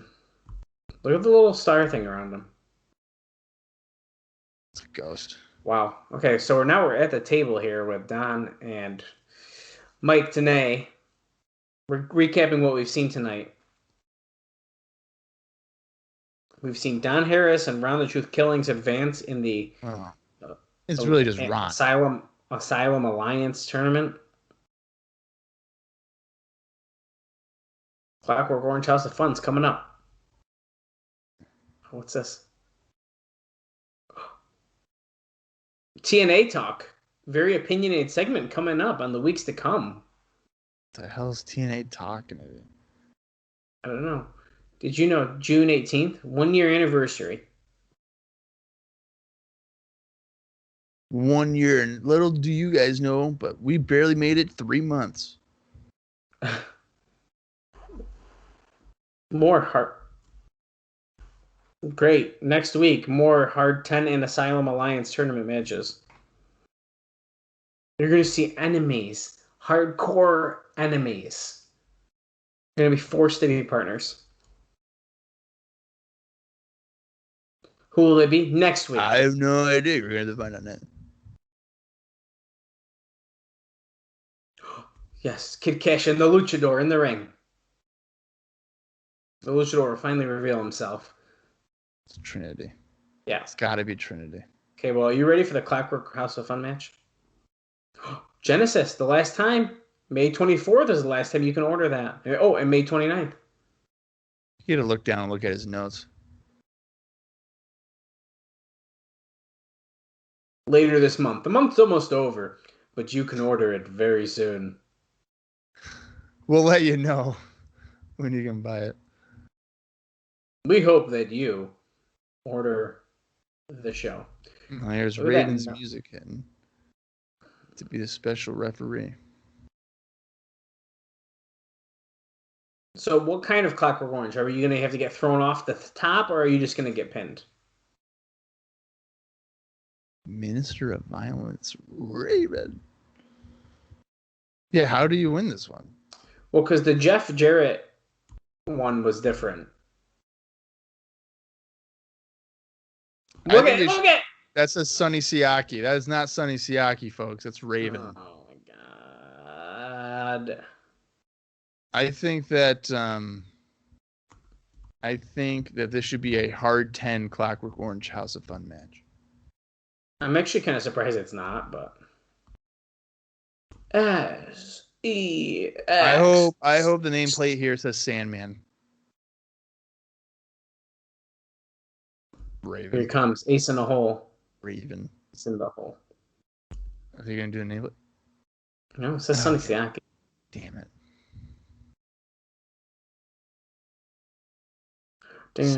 Sonny thinks that Raven's on his side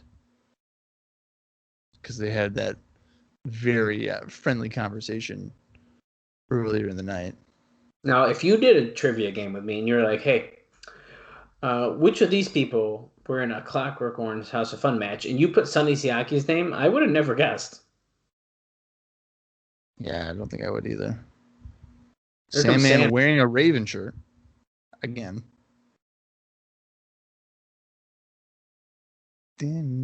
Oh, speaking of shirts, did you see that on Pro Wrestling Tees, Brian Pillman has his shirt thing? I sure did. I gotta get the Hollywood Blondes one. Dude, they're wicked cool shirts. Yeah. I'm gonna have to get the Hollywood Blonde one. I like the Brian Effin Pillman shirt, which I believe Austin got like a version of that years ago. Yeah, I think so. But I really like that shirt, so I was told I'm not allowed to buy any more wrestling shirts, but I might need to pick one up. Be your own man. Oh, I am. Sandman going to the crowd because you know what? We got what? We have about 16 more minutes. I saw how long. This show goes a little bit longer than a bunch of them. I think we go about hour 56 and change. Damn it to hell. Look at the guy next to Sandman. Yeah. Look at that ICP guy right there. That's kind of one. That's not. He just spat beer on a fucking 8-year-old. It's Sandman. What the fuck do you expect, dude? Child endangerment. I'm reporting this. I'm emailing the Tennessee Sheriff's Office. Well, I told you before how he did give my cousin beer when he was underage. How old was your cousin, though? I'd have to do some math. I don't think he was even like 20. Wow. He wasn't 21. You're just being a snitch then. Oh no, the cop who was watching knew.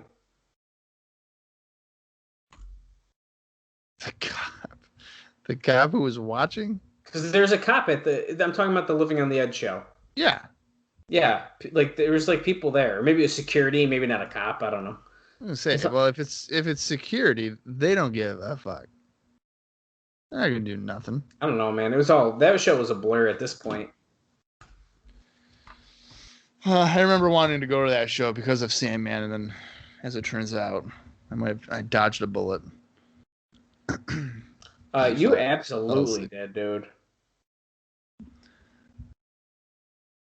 That would be almost 4 years to the date of this show airing, because that would have been April of 2007. I think. Yeah.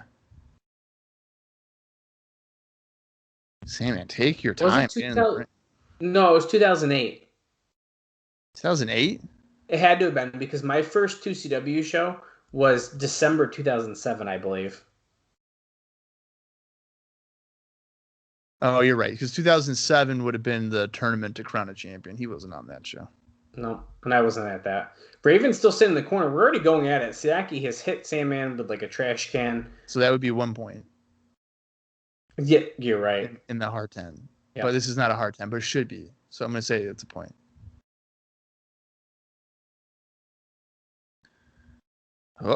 Oh. Sayaki just got sent into a piece of the cage there. Oh. The Iron Gates. Iron Gates.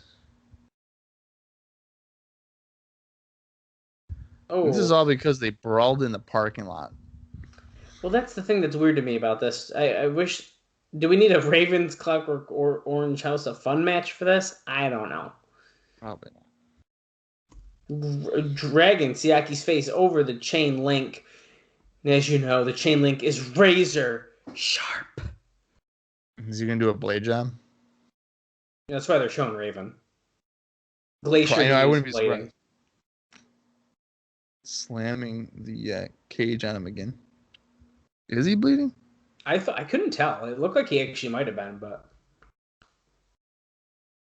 Oh, a fan gave Sandman a chair, and he took it, and it looks like another chair from another fan, and he's asking for another one, and he got it. Sandman's like, "Are you shitting me?"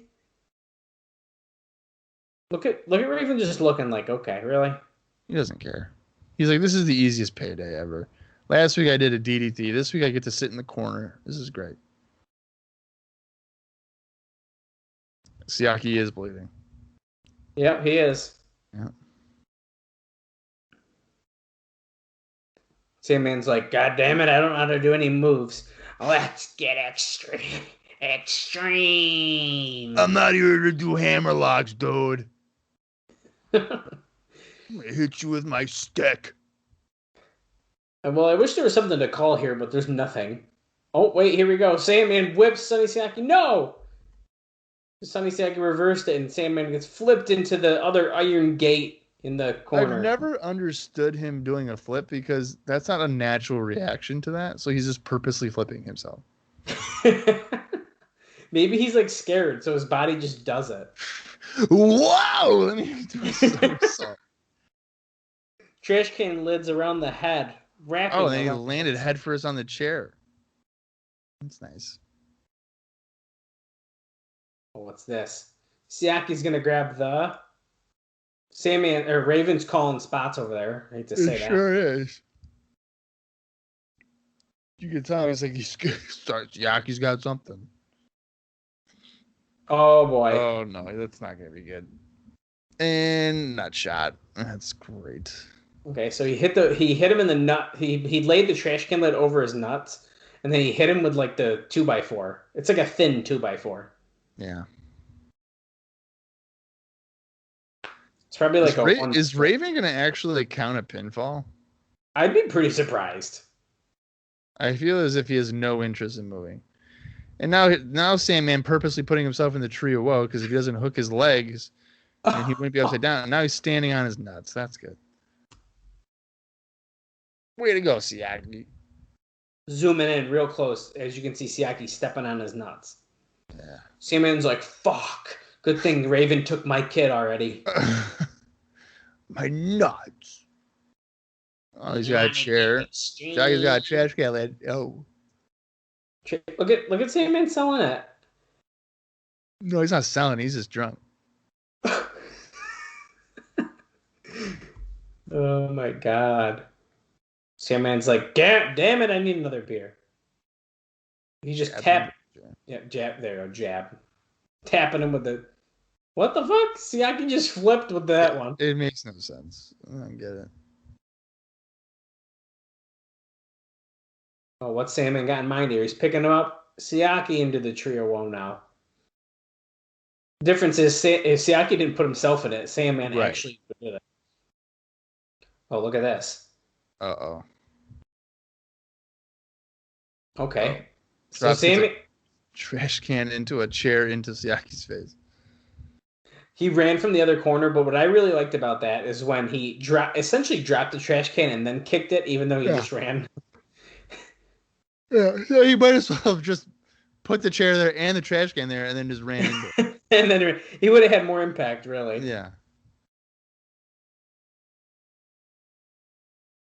Raven is watching his creation unfold. I mean, his creation is just a weapons match. Oh, Sayaki ducked the kendo stick shot, but now he got it. Oh, he hit Sandman right in the head with it. Sandman's dazed. Another one right in the head. Holy shit. One. He won't go down. It's because it's his weapon, so. I would be unconscious after one shot. Third shot to the head. Oh my god, is he going to go for a pin? It looks like he is. Hey, by the way, we're at 1 hour 48 minutes. And 3 seconds. Come on, Raven, make the count. Come on, dude. Raven's like, no. Not interested.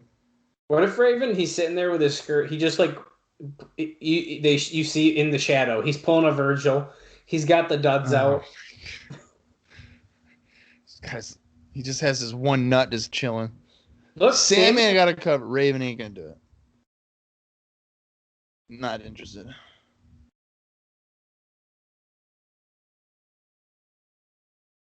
Actually, You said you were extreme. Closed. Do you think that the ECW guys are sick of talking about ECW or no? No. As long as they get their $20 on Cameo, they don't give a fuck. I wish cameos were $20. That's what wrestlers, they will fucking talk about anything all the time. They tell the same stories. Sayaki dropped hold Sandman into a chair.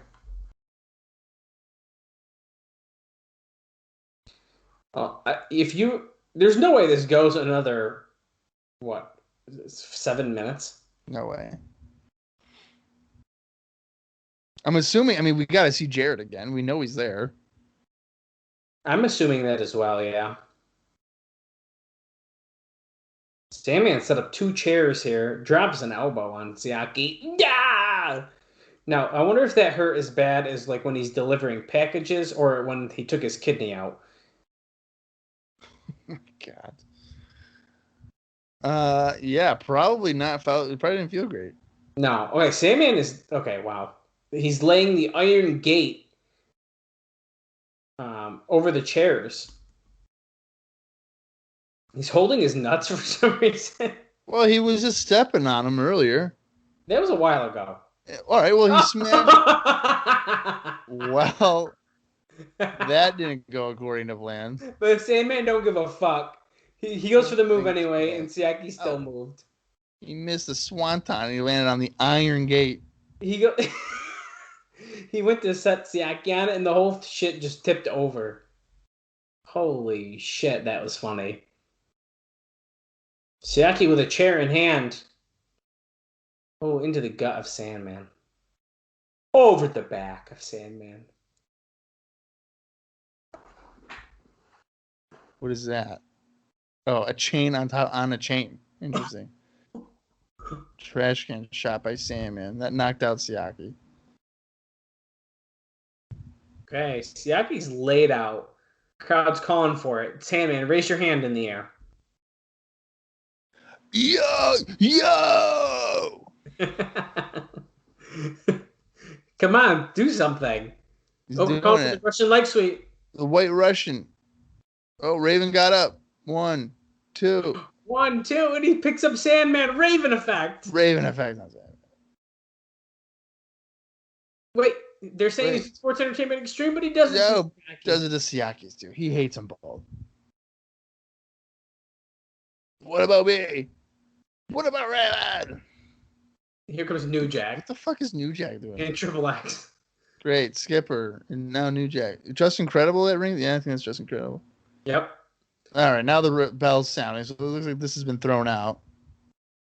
Oh, okay. He's about to get mugged by Jeff Jarrett as soon as he goes through that door.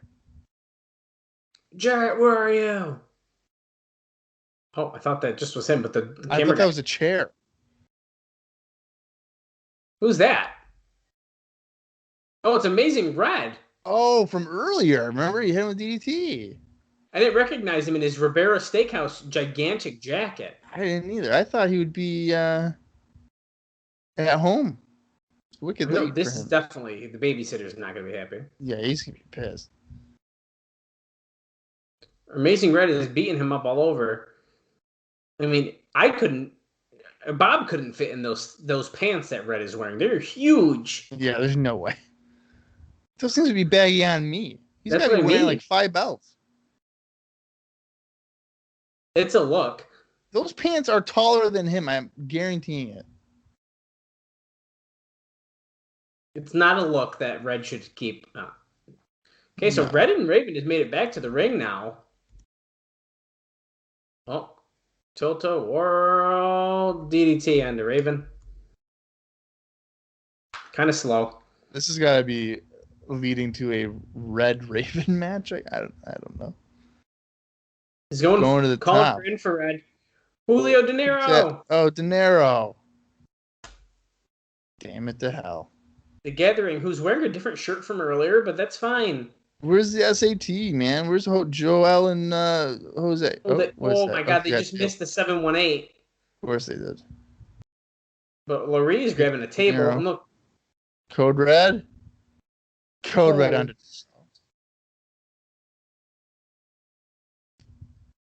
Oh, Laurie's up. Oh. Kicks her into De Niro's groin. How did Raven get... Oh, I thought Raven was on the table. I was like, how the hell did he get on the table? Well, now he's on there.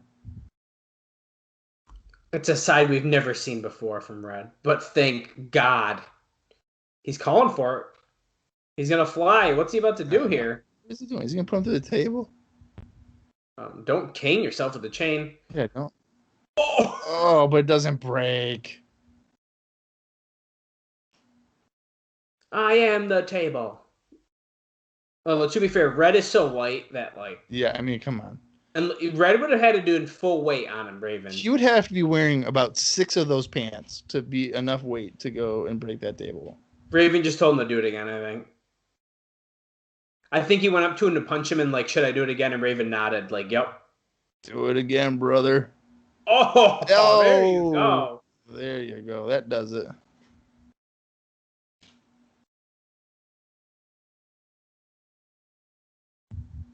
Whoa. All right, well, that closes that. I mean, I didn't hate that Red was beating the shot of Raven. Neither did I. We're getting our explosion channels here. Nothing exciting here, but what do you think, Bob? I think that exceeded my expectations. So that's kind of what I'm thinking. I'm kind of split though. My gut is saying give that a thumbs up. I had a lot of fun. Right. Like I thought it was a pretty good show. But what's holding me back from giving it a full thumbs up is the fact that we didn't go anywhere. Right. I mean, I guess we've kind of gone into this Raven calling out Jarrett again thing, but then now he's feuding with Red a little, which is kind of intriguing. It's kind of different and interesting. But you know what? I'm just gonna say it. I think I had a good time. I'm giving it a thumbs up. Yeah, I think I did too. And I remember telling you, like, I was dreading this before we got on the air, and I think even on the show I said I was dreading this. I guess I'm gonna go with a thumbs up as well. Yeah, well, this was an unexpected surprise. That was not. Definitely did not expect. When I read earlier that we had 2 tournaments starting tonight, I might as well have just texted you and said, Bob, can't make it on. Right. I can't record tonight. But that wasn't bad. No, it was not. I thought that was. Yeah, because like you said, I mean, we didn't really progress anything, but it did not feel like as if it dragged. And that in itself is a victory. And I think so too. And you know what?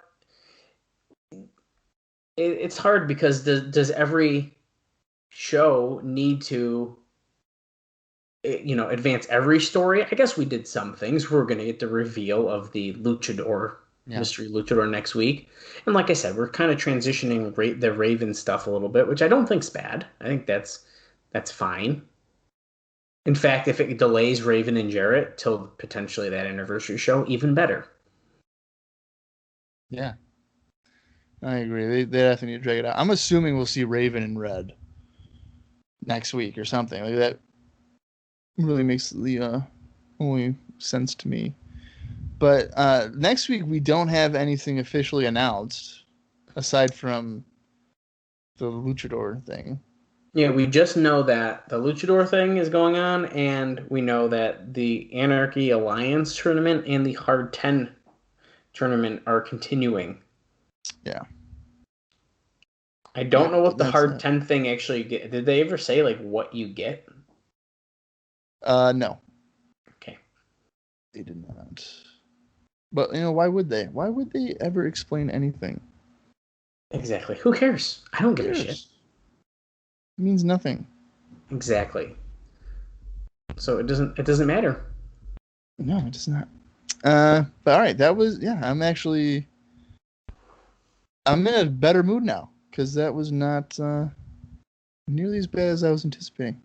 Shocked I gave it a thumbs up, but yeah, I'm feeling good. Before we think of something bad, we probably should take this home. Yeah. No, absolutely. All right. Well, until next week, for Dallas Gridley, I am Bob Conley Jr., and this has been the TNA Cross the Line Podcast.